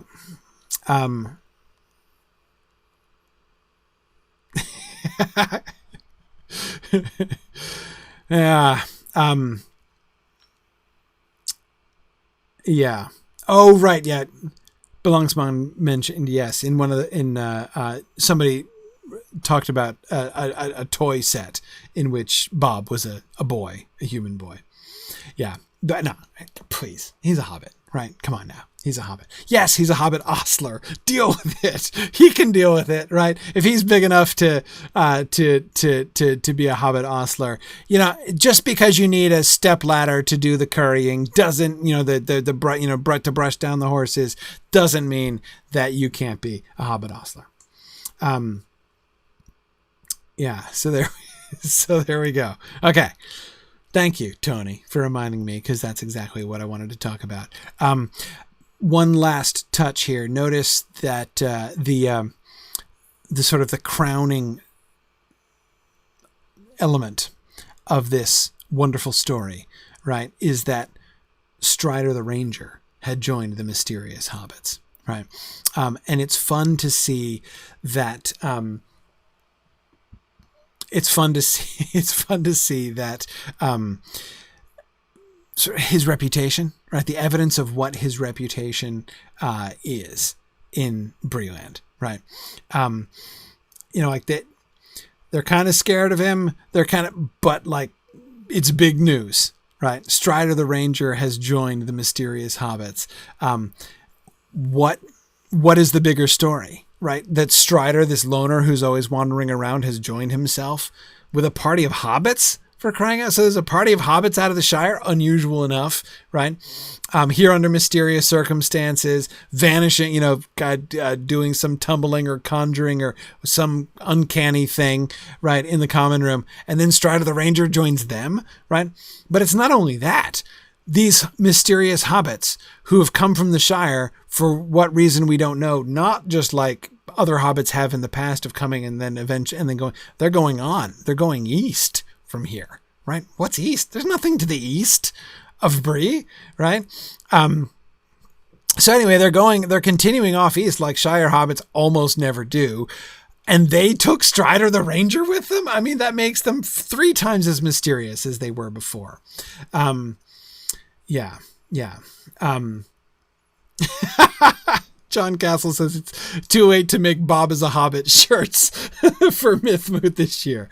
That's true, John. But if we get Bob as a Hobbit t-shirts, we can still sell them at future moots, right? It's still in time to get them for Baymoot, for instance, and the moots to follow. And I agree that Bob as a Hobbit would be a great piece of cryptic graffiti. That would be really good. Somebody spray painting that on a bridge somewhere. Yeah. That's good. That's good. Excellent. Yeah. Very good. Okay.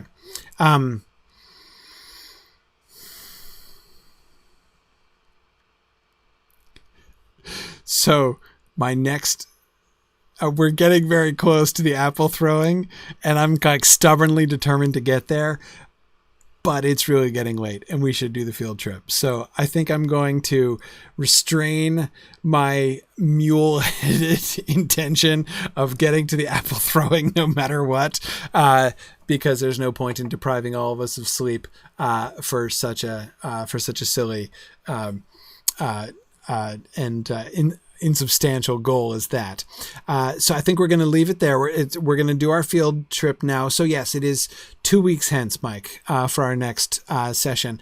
We're going to be I'm going to be away still next week. My family is driving with me down to Virginia, as I mentioned before. And so we're going to, after Myth Moot is done, we're going to drive around and do a couple more things for a couple more days down there. So I won't be home until like Wednesday or something. So I won't be able to do class next Tuesday. But anyway, so to a fortnight from tonight, but I am telling you, apples will be chucked at people's faces in 2 weeks. I absolutely promise. We are so close to the chucking of apples. I think it's the next slide. Isn't it the next slide? I think it's the next slide, but we'll save that. Okay. All right. Very good. Chekhov's apple. Exactly, Rothgar. It's Chekhov's apple. Okay. So I'm going to say good night to the folks on Twitter. Thanks for joining us on Twitter. Go over to twitch.tv. Blue is Druid's Fire. So twitch.tv/SignumU is the site. There it is. And so I'll say good night to you folks. Bye now. Where's that? There it is. Okay. Good. All right. And okay.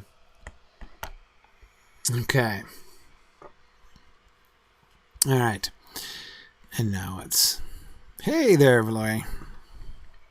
Okay. All right. So here we are in Gladden, and we're heading back to Angmar. Yeah. Exactly.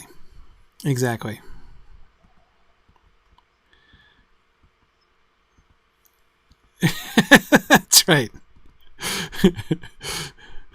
Exactly. Yeah. And although Hobbit is kind of marginal, I think that the rest of it is totally non-trademark transgressing. So that's good. Yeah.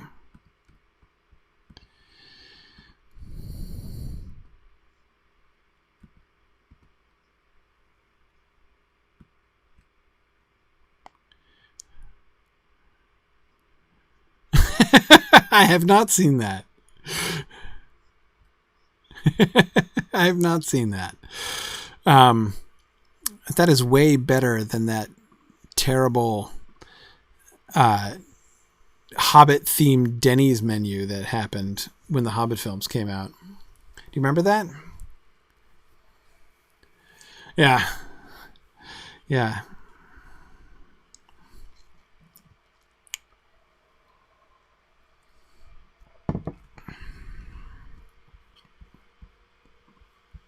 Right. English sausage, but now of course I have a supplier, so I'm good. Right, good. But no, I enjoyed it. My daughter and I would go because she wanted to have Hobbit dinner with me, and when Denny stopped doing it, we actually just make Hobbit dinner at home now. That's what we call when we have breakfast for dinner with mushrooms and sausages. We call it Hobbit dinner. There you go. That's good. Yes. Yeah, I can't get any. My family is mostly disappointingly anti-mushroom, so we... Yeah, I'm the only one who eats the mushrooms, but I get all of the mushrooms, so how Hobbit is that, you know? There you go. That's even better. Greetings. Yeah. Okay, let's see. There we go. I have to share my precious mushrooms. Yeah, okay.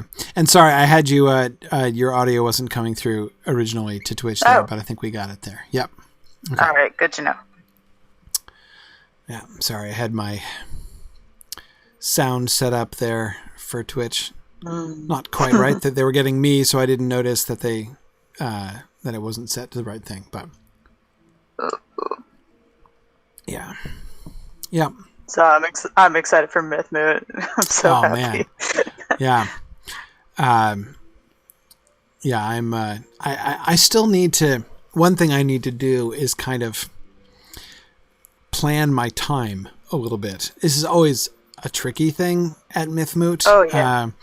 Because Myth Moot, more than any other like time and place in the world is like, I mean, there's literally nobody who comes to Mythmoot that I don't really want to talk to. You know, I mean, it's just one of the things about Mythmoot and what it is. So that makes it really hard to plan my time because I'm always, you know, running into people and getting into conversations and stuff like that. Well, there's meals and there's afterwards too, you know. Exactly. But I have the room. Yeah. You have the room of requirement, and that's exactly what I want to budget time for. Oh, yay. Yeah, absolutely. Because if I don't plan ahead on that, like, conversations with folks will happen. My problem is that conversation, again, if I'm not very sort of cognizant of this, conversations with people will crowd out all the opportunities for other things. So I won't get to go. We mentioned the room of requirement, but you should explain what the room of requirement is at Mythmoot. We're gonna have basically just stuff to do, to hang out with and have conversation with people. We're gonna have board games. We're gonna have like crafting stuff. Me and Rachel printed up a whole bunch of my Tolkien art for coloring pages, and we all got crayons and colored pencils and stuff for people to just, you know, mess around with and have a good time. We got felt and scissors and stickers and all sorts of fun stuff. And then, of course, we got station for people to do laptops. If you can bring your own laptop, and please bring your own laptop. We will not have extras. Yeah. You can play Lord of the Rings online in there because Friday and Saturday we're going to have a Wi-Fi drop, so we should have better, stronger Wi-Fi in those rooms, and anyone who wants to can just jump in game, or I can show you how to set up an account or all that stuff. Yeah. And play Lord of the Rings online. And board games. There's going to be a book swap. More info on that later as we get it, and a library of stuff for people to thumb through. There's all sorts of ways for people to get together and just have a conversation with each other, listening to Rachel's incredibly comprehensive and fairly penultimate playlist of all music related to Tolkien ever. In chronological order. That is cool. Yeah. That is cool. Yeah, no, so that should be fun. I barely got into you guys at all last year, so I'm definitely excited to do some more of that this year. I would love to get a chance to play some games. People have talked about doing a one-shot adventure of the One Ring role-playing game, which would be awesome. Totally. Yeah. We'll show them how to set up a sign-up sheet so they can do that. Yeah. If you bring your own stuff, feel free to do that. Yeah. Right. It's going to be cool. And if not, we got the Twitch cast at least on Friday night to talk to. And yes, I double checked. It was 8:00 on Friday. 8:00 on Friday. Okay. Yep. Me, High Elf Opener, we're going to do this. I won't be on screen, but I'll be there in spirit and playing along with you. That's right. Yeah. So it's gonna be So I did actually play the role playing game not at TexMoot, but the weekend of TexMoot. When I was there for TexMoot, I went to Richard Rowland's house and played a one shot with him. He's an awesome game master for that system. Hrothgar, I'm a pretty big fan of the One Ring system as well. It is a really, I have great admiration for the way that they have designed the game mechanics of that game. Very thorough. I would say it's the major advantage that it has over Lotro. Lotro does a wonderful job of story adaptation and is so thoughtful in so many. I mean, of course, you guys have heard me talk about this so much. But the one thing that the One Ring role-playing system does better than Lotro is sort of question the mechanics from the ground up, right? There are elements of the game mechanics and the sort of character creation process and stuff like this. There are certainly elements in Lotro that are very interesting and kind of Tolkien derived, from the like morale point thing to the obviously the hope and dread mechanic, which is my favorite. But anyway, the biggest,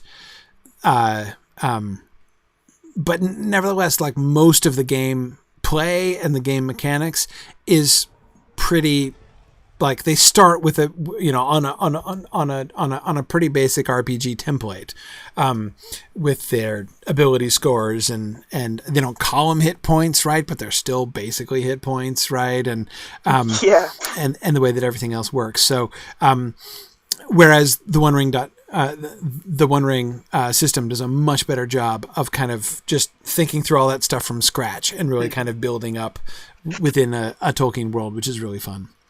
And I grew up with the MERPs, the Middle Earth role playing.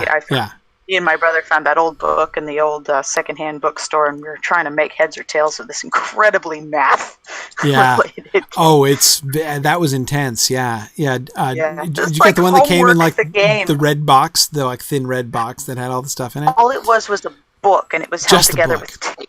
Wow, and a character booklet that had some dungeon templates. But yeah, it was like homework the game. Yeah, that was I mean, I loved it. But I was kind of, hungry for stuff like that at the time. But so where are we heading, by the way? So we should.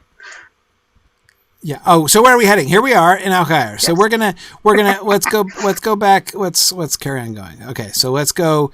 Speaking of hope and dread, let's go procure some dread. And we will go out to where we were last time. I want to see if we can get down to the City of the Dead tonight. Okay. Because Necropolis. Yeah, we got to we were overlooking the necropolis intermittently between running back for air when we were about to die last time.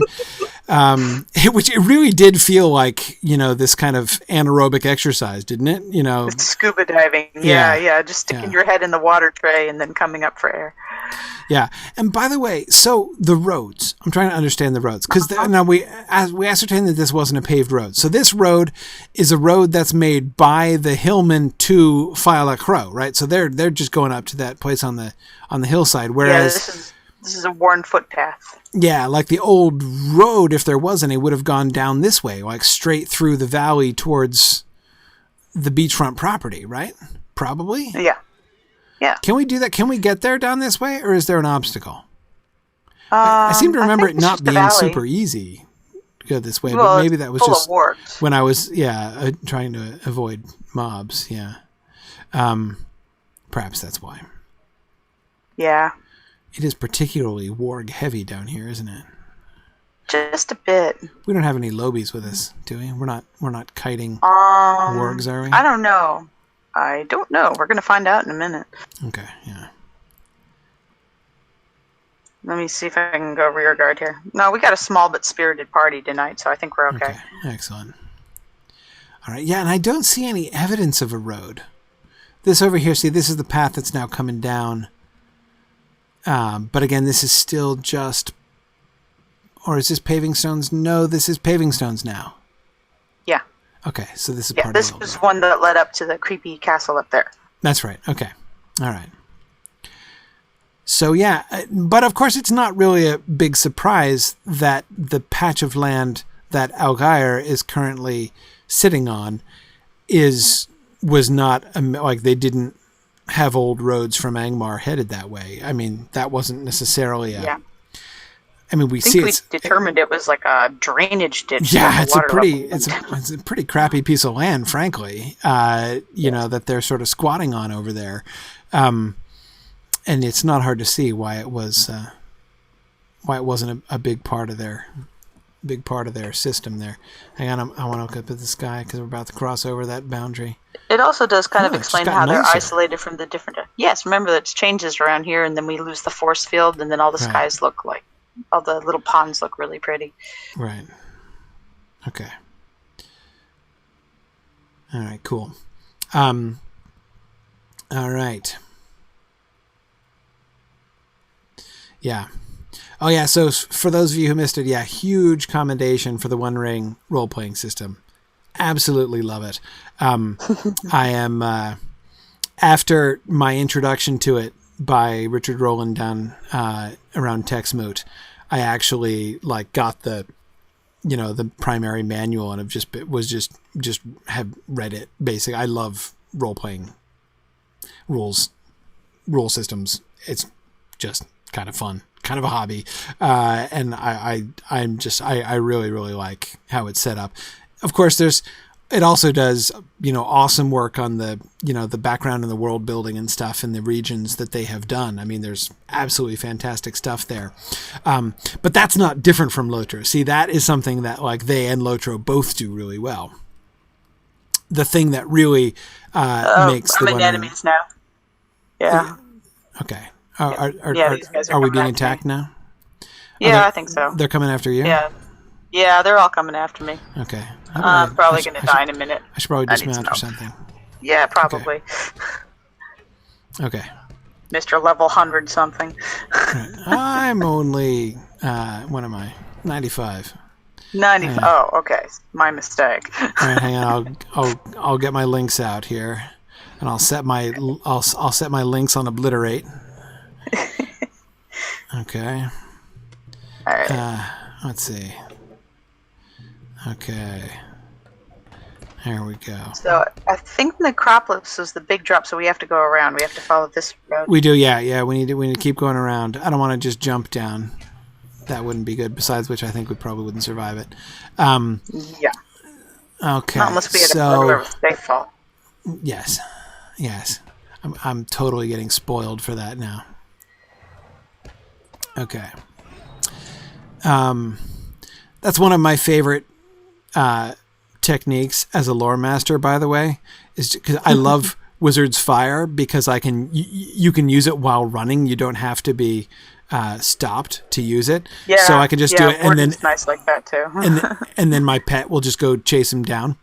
So I don't even have to stop. I just go and like basically, sick my links on guys. Oh yeah, I've done that with my lore master. I'll go into an area and I'll go full laundry and just set my pet on kill.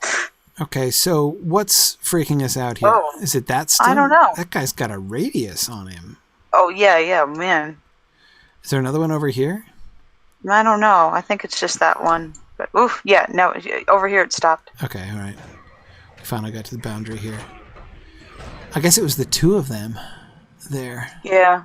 It's whenever you got two, it's always like 10 times more. It's like those are the warding statues. Yeah. This really makes me wonder. Looking at this sort of ravine from here, right? Yeah. Looking at this ravine from... You okay? You said, yeah, I'm good. You don't have to get CPR or anything. You're going to be all right over there.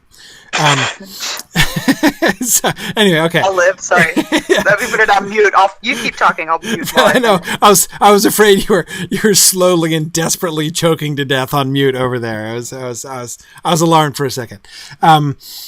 Anyway, as I look down this ravine from this angle, back at the place that we were exploring last time, the interesting thing to me is that there aren't walls. Right? Are we to think? So we see these old, all of these old Angmarim towers, right? Yeah. Those towers are all over the place, as you'd expect, because this would have had to be a strong place. And then, of course, we saw how the old, and then you can even see it from here, right? The Hillman buildings up there. Mm-hmm. So they came and occupied these ruins as before, and now the new Angmarim people are taking them away. Can we see the cool new tower? Not quite. Yes, we can. Just the top of it. There it is. Yeah, look at the difference in the top there. How you can see how like spiky and bladed the top of the tower is compared to the blunter towers in the old Anglo construction. Anyway, but they didn't put up a wall. Like I would have expected a wall with a gate blocking this off, but maybe with these Watcher Stones, it doesn't need walls. Yeah. This area on both sides is protected by 2 warning statues. Right. So, but we decided those are new though, right? The warning statues? Oh, you mean recently? Well, maybe the walls were made of something like wood, like the... Possibly that they could have had, right? Because there are enough palisades up at the top that we could suspect that. But in this case, it's like they obviously just thought, oh, nothing's getting in there with these statues. Right. Yeah, right. No, exactly. It doesn't surprise me that the false king hasn't erected a wall there. It surprised me that the old Angmarim hadn't erected a wall either. But then again, look where we are, right? I'm looking back at this. Now, this is obviously a defensible point, which is why I was thinking wall, right? Especially since, again, if you look at the map here, it looks like we're going a very roundabout way to Carn-Dûm, but like any other highly defensible location, that's the only way to get to it, right? The area it creates a bottleneck. Right, just to the south of Carn-Dûm, this is sheer cliffs here. Remember, even when we were down here in Faslak Falroyd, we were looking up, way up at some of the outbuildings of Carn-Dûm up above us on the cliffs and mountaintops up there. So if you were in the old days to have traveled through Angmar to here, you would have had to go this way. This would have been so really that place that we just passed through is kind of the gateway to Old Angmar. We saw some, in this area that we just rode through this evening, evidence of old, walls and towers and things. But nothing obviously kind of concerted for defense, whereas this is obviously a defensible spot. Oh, yeah. There's tons of walkways and those steep hills on the side people can dump things on. It would be very easy to pick off an army that was marching through this bottleneck. Right. But not, which is why I find it a little peculiar that at least in the old days, there's nothing to just stop you from rushing it, basically, because there's no gate. Now, I mean, how often did they really need it, right? But still, it's a little puzzling to me that they didn't have it, especially since we do get walls. I mean, like we can see the walls up here. Pride goes before the fall, I guess. Maybe. Huh. What? Evacuate in our hour of triumph? Yeah. Okay, and these are orcs? Who's this guy? It's a Tarkip. Okay. Oh, that guy. Well, he looks like, is he Uruk-hai? Yeah, he's definitely, he's got some white markings on. Yeah, he's got the white face, the hand on his mark. Yeah, he's got the hand marking on his face. Okay. Yeah. Interesting. Was that a War Master? I don't know who he... No, he was a... I forgot. I didn't get his noun. Okay, and so this is just an orc encampment on a hill, right? Little palisade. Obviously very recent, just tents. And ooh, look at these dragons. Oh, those are fun. I like those. Look at that. Oh, they're proper dragons. They got arms and legs. Yeah. Only okay, 3 like arms and legs. This is like the best orc art we've ever seen. And look, they seem to be, it's like they're surrounding a fire, right? Doesn't it look like they're sitting next to a campfire, and yet the campfire in the middle is the Iron Crown? Yeah. Right? Yeah, so it's like, I wonder if they're like the Dragon Regiment. Is this supposed to be a warthog or a dragon head over here? It's a combination. On the red flag. Oh, yeah, on the red. Well, yeah. That might be a dragon head. Maybe this is the Dragon Regiment. Like maybe Krajarn. I don't know. That looks kind of bovine, doesn't it? Yeah, it looks like a bit like a bull or a warthog or something. Yeah, the nostrils down at the bottom suggest. Yeah. So this was just painted by a guy who thought it looked cool. It doesn't rule out that it's a dragon, but the combination of quality art, right? I mean, like those are good dragons. Good. Yeah, no, this is the Leonardo of the clearly, art. Absolutely the Leonardo of the orc clans. But not only that, but the sort of the combination of the representational art, right, with the kind of abstract symbolism of the crown and what really seems to me like a kind of play, like a kind of visual play, right? Because it's not just me, right? That kind of looks like 2 dragons sitting around or even dancing around a campfire, right? Yeah, or like they look like they're about to roast marshmallows and what was left. They really kind of do. Except again, it's the Iron Crown, right? So, that's really cool. That's really interesting. And so,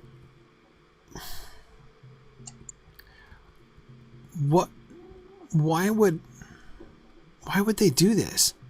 Well, this is obviously somebody important's tent. It's huge. It is huge. Is anybody in it? So here's another captain of the... I don't know who... Kujarn captain. Yeah, I don't know what that means. It's just their clan, I guess. Yeah. What do we have in here? Just a war buggy? Oh, war machines. And battle buggy. Campfire. Ooh, they get chairs. That's actually kind of a big deal. Most of the time we see these guys, they're crouching or standing. That's true. Around fires. Yeah. Ooh, imported grog. Look, all the luxuries, yeah. A little brazier for warmth over here? Yep. And baby clothes? What is that? I don't know. Oh, let's not think about that too long. Okay. Yeah, I have no idea what that is. I can't tell if it's leather or what. Actually, it looks like a still. It looks like it's... Oh, you on think? The other side, it looks like hammered copper. Aha. Right? It's a still. Yeah. Yeah, they're distilling the grog. Of course, right, yes. Exactly. It's boiling here, right? Uh-huh. And then is there like a pipe or is it just a rope? I think it's just a rope. Yeah, it could be. Maybe a bit of both. Yeah. But it's supposed to be like a coffee maker? A coffee maker.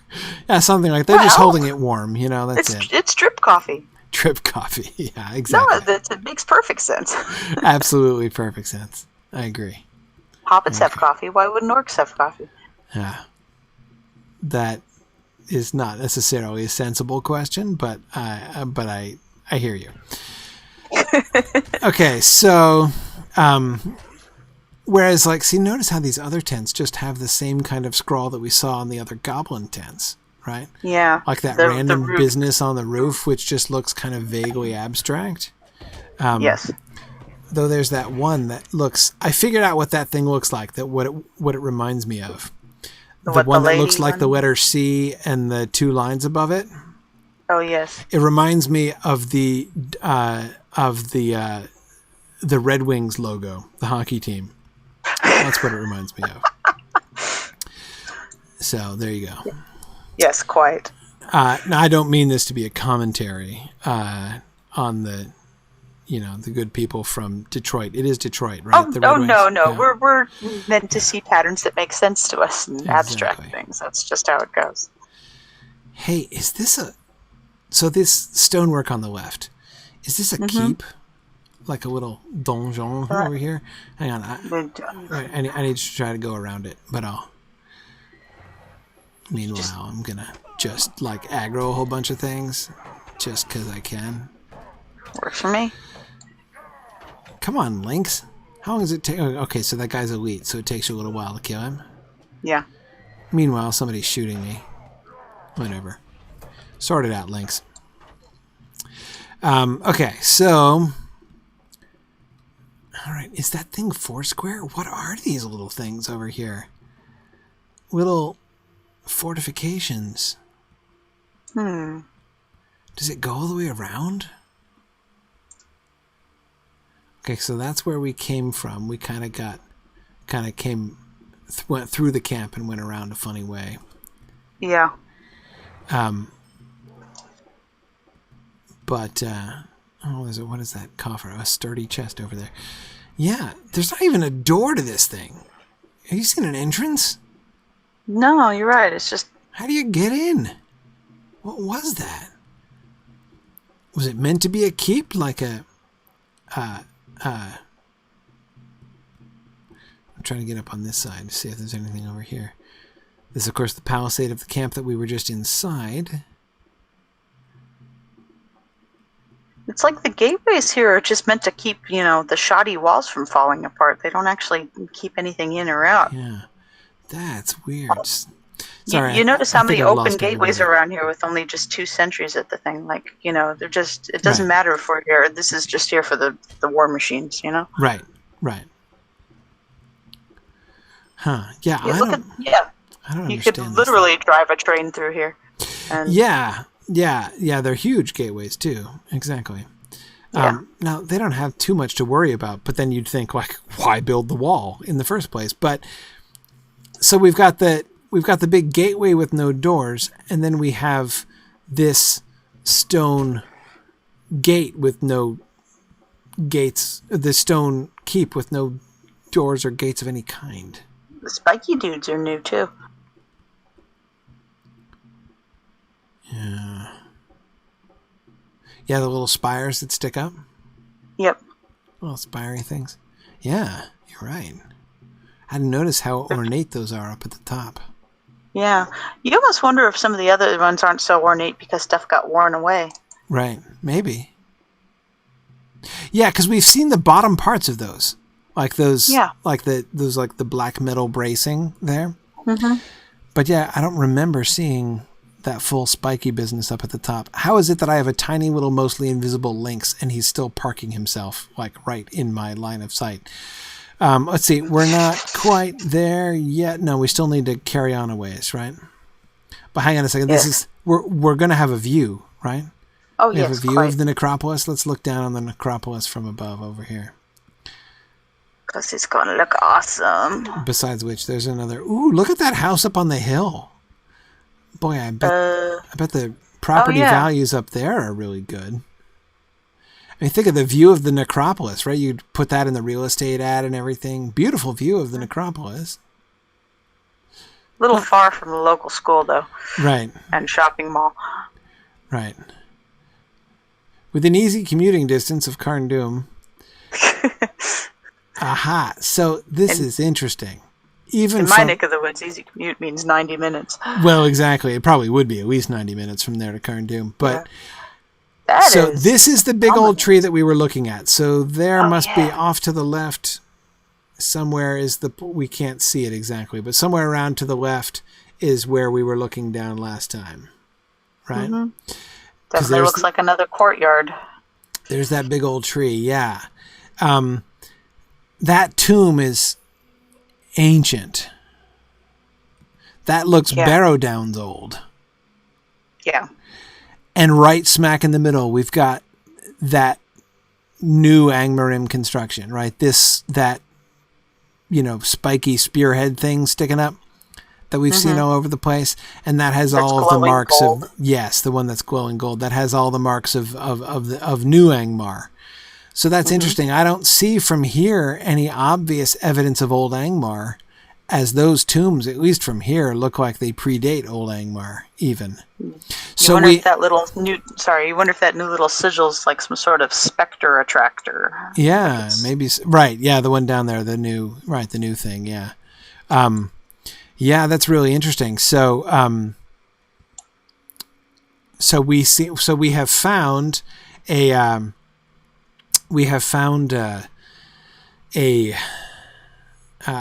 fourth archaeological layer, right? Yeah. Yeah, that's cool. All right, the tombs of the many kings fighting over land, I think. Right, and I got to think that my hypothesis going in to the necropolis, which I now feel duty bound to get there tonight because that'd be kind of embarrassing if after all this build up we never got there. But anyway, I'm trying to having my links clear the path a little bit. Hang on. Let me let the links catch up with him. There he goes. So again, my hypothesis is that the tombs here are the tombs of the hillmen who predated the Old Angmarim. So we had the ancestors of the hillmen who were already here, and then you had and then the Witch King comes, right, and corrupts things to begin with, and establishes Old Angmar, and then Old Angmar falls, and then the hillmen take it back over again independently, and then new Angmar comes. So we had been looking at those three. We had been looking at Old Angmar, the Witch King's Angmar, as essentially the first layer, the oldest layer, that is, of all of the things that we've seen. But I think the tombs give us another layer. All right, Imlad Balchorth. There we go. First up, I know one thing about the tombs. They are better built than anything in O'Hare, and is actually definitely meant to be more permanent. Yes, definitely not tent cities. Okay, all right. So we see on quiet dead walking around. That's we can see them from here. I can already see some tombs that have been pillaged and left open. And this Or bridge that we're possibly standing on is open. made of wood, which is interesting. Yeah. Silvered wood. It's been here a while. Yeah. Unlike those fresh, Right, like the Palisades, yeah. Palisades, yeah, thank you. I couldn't think of the word. Yeah. Hrothgar is wondering if there could be incomplete tower foundations down there. That is possible. Hang on. This is look a at pretty this impressive gateway. Yeah. Okay, see, look at that. Look at that. See, that is classic right there. The swirly, Cool. right? Yeah. Like See, the Barrow Downs. Just like the Barrow Downs. Just exactly like the Barrow Downs. And that's just what you'd expect, right? Because the Hillmen here are like distantly related to the original inhabitants of the Breelands, right? And so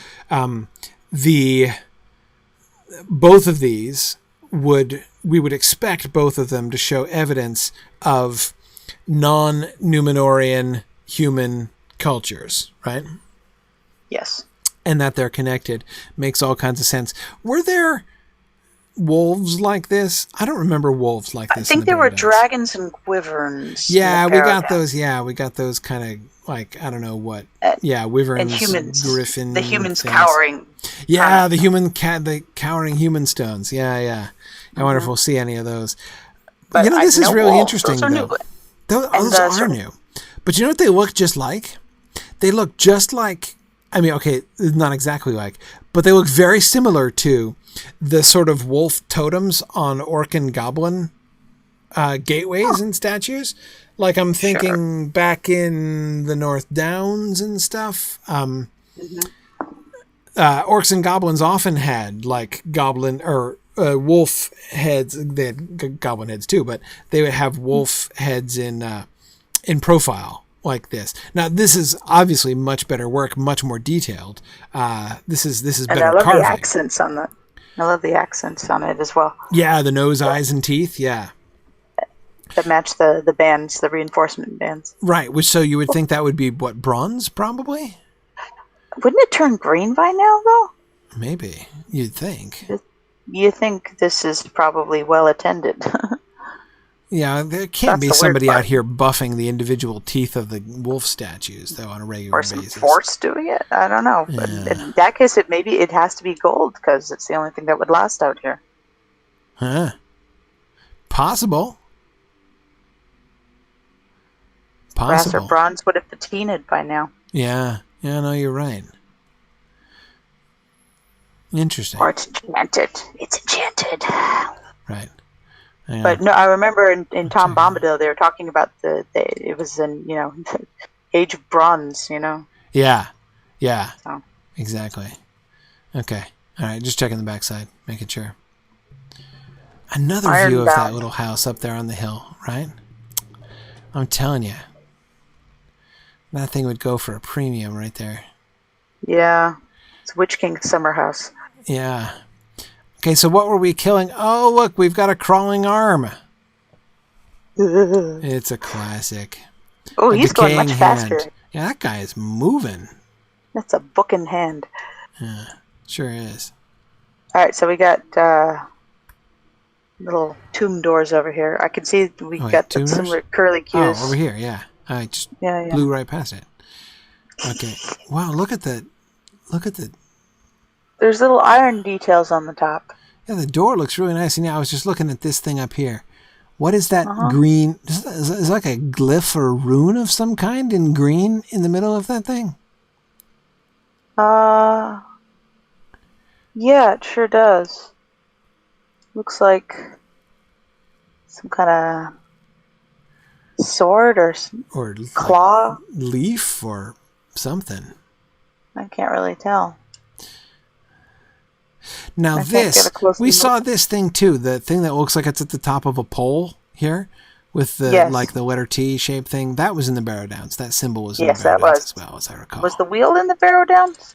This little the one up on the left, yeah. Yes, I recall I called it a chakra, didn't I? Yeah, I suspect so. That does sound familiar.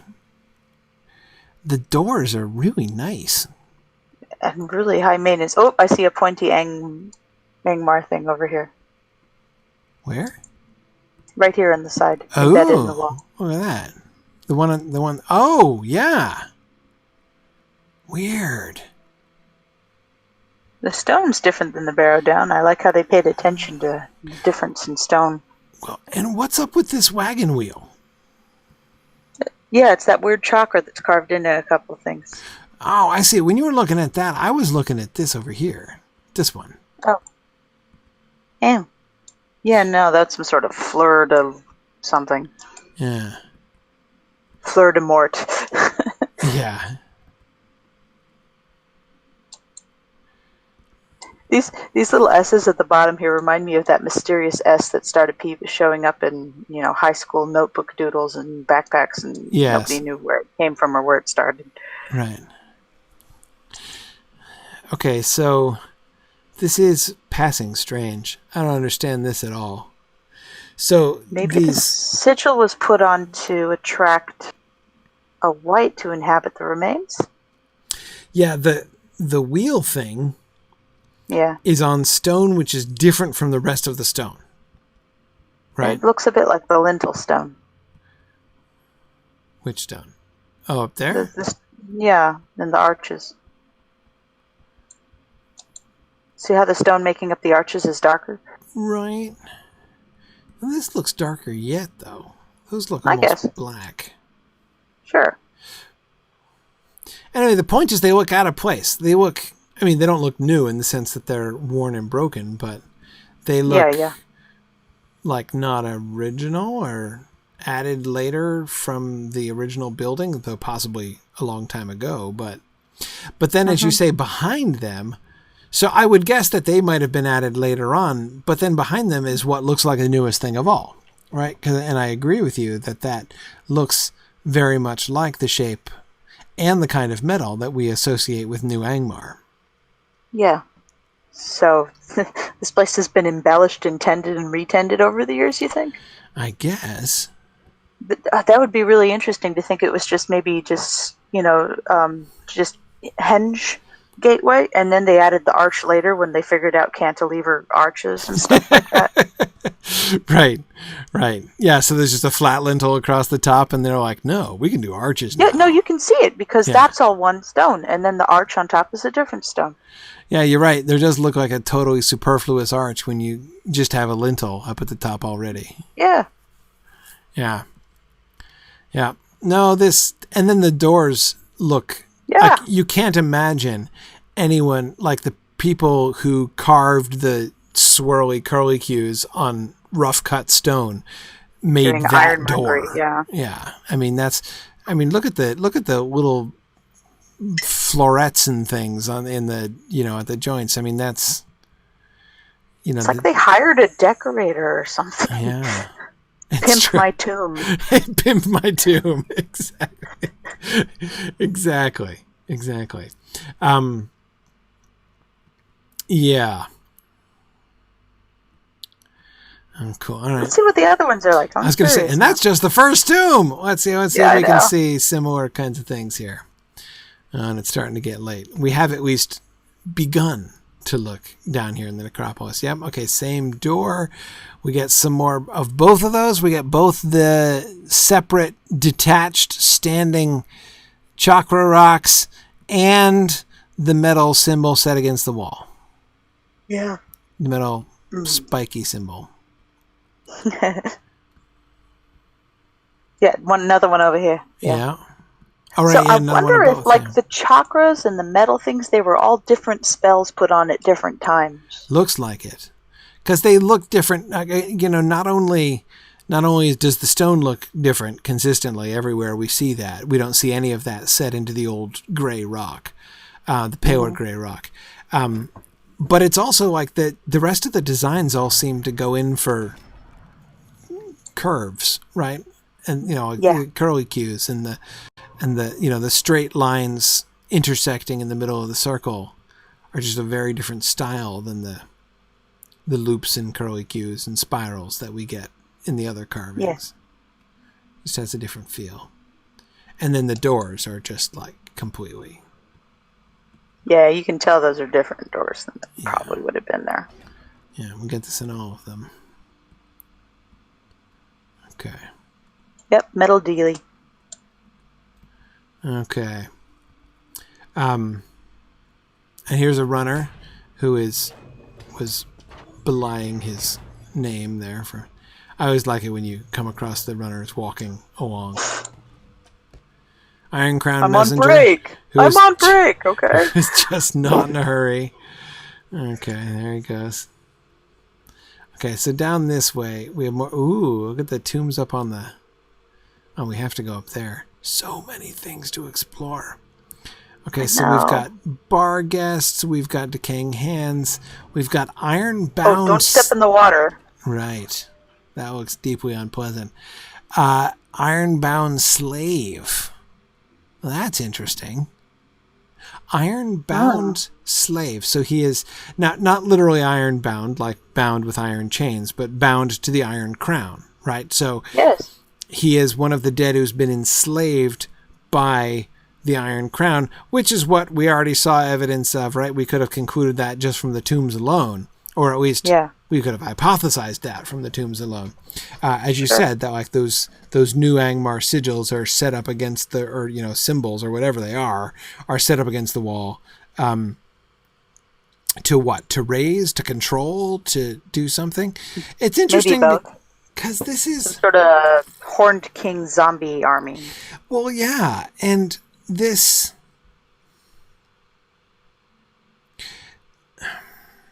I'm trying to think of other places, because these aren't Oathbreakers or anything. We don't have any kind of oath-breaking story here. It's necromancy. Yeah, it is. Like, this is, like, these guys are presumably first raised and then enslaved by the Iron Crown, by the Witch King, and then later by the False King themselves. Or animated and then controlled. Like, they, like how the whites are not the actual souls of the hillmen, they're other spirits. So it's like these spirits were summoned and then sent into the bodies to be whites and then controlled. Right. Okay, so I'm standing here on this little rise, just kind of circling around and looking at the beauty of all these ruins. So much to explore. It's so daunting. It is kind of daunting. Oh, look, another tree. Oh, there's that big one with the staircase up there. Yeah, you see the big, huge, fat one? Yeah, there were some magnificent trees here. Uh-huh. Yeah. Okay. All right. We should probably stop, though. We'll get a chance to. We'll come straight here. I promise. Next time. Yeah, I was going to say, actually, we could start at Gathforthner and come down, except we can't because it's rep-based. So I think we'll have to keep going the old-fashioned way. Okay. All right. So we'll stop here tonight. And gotta let people go here. So we'll be back in 2 weeks, and I will see some of you, including you, Valori, in a couple days. All right, I'm excited. Very good. See you this weekend. Bye, everybody. Bye, everyone. Thanks for joining me on this epic exploration of The Lord of the Rings and of Standing Stone's video adaptation of Tolkien's story. If you are having even half the fun I'm having on this journey, I hope you will consider supporting the project by donating at signumuniversity.org/fund.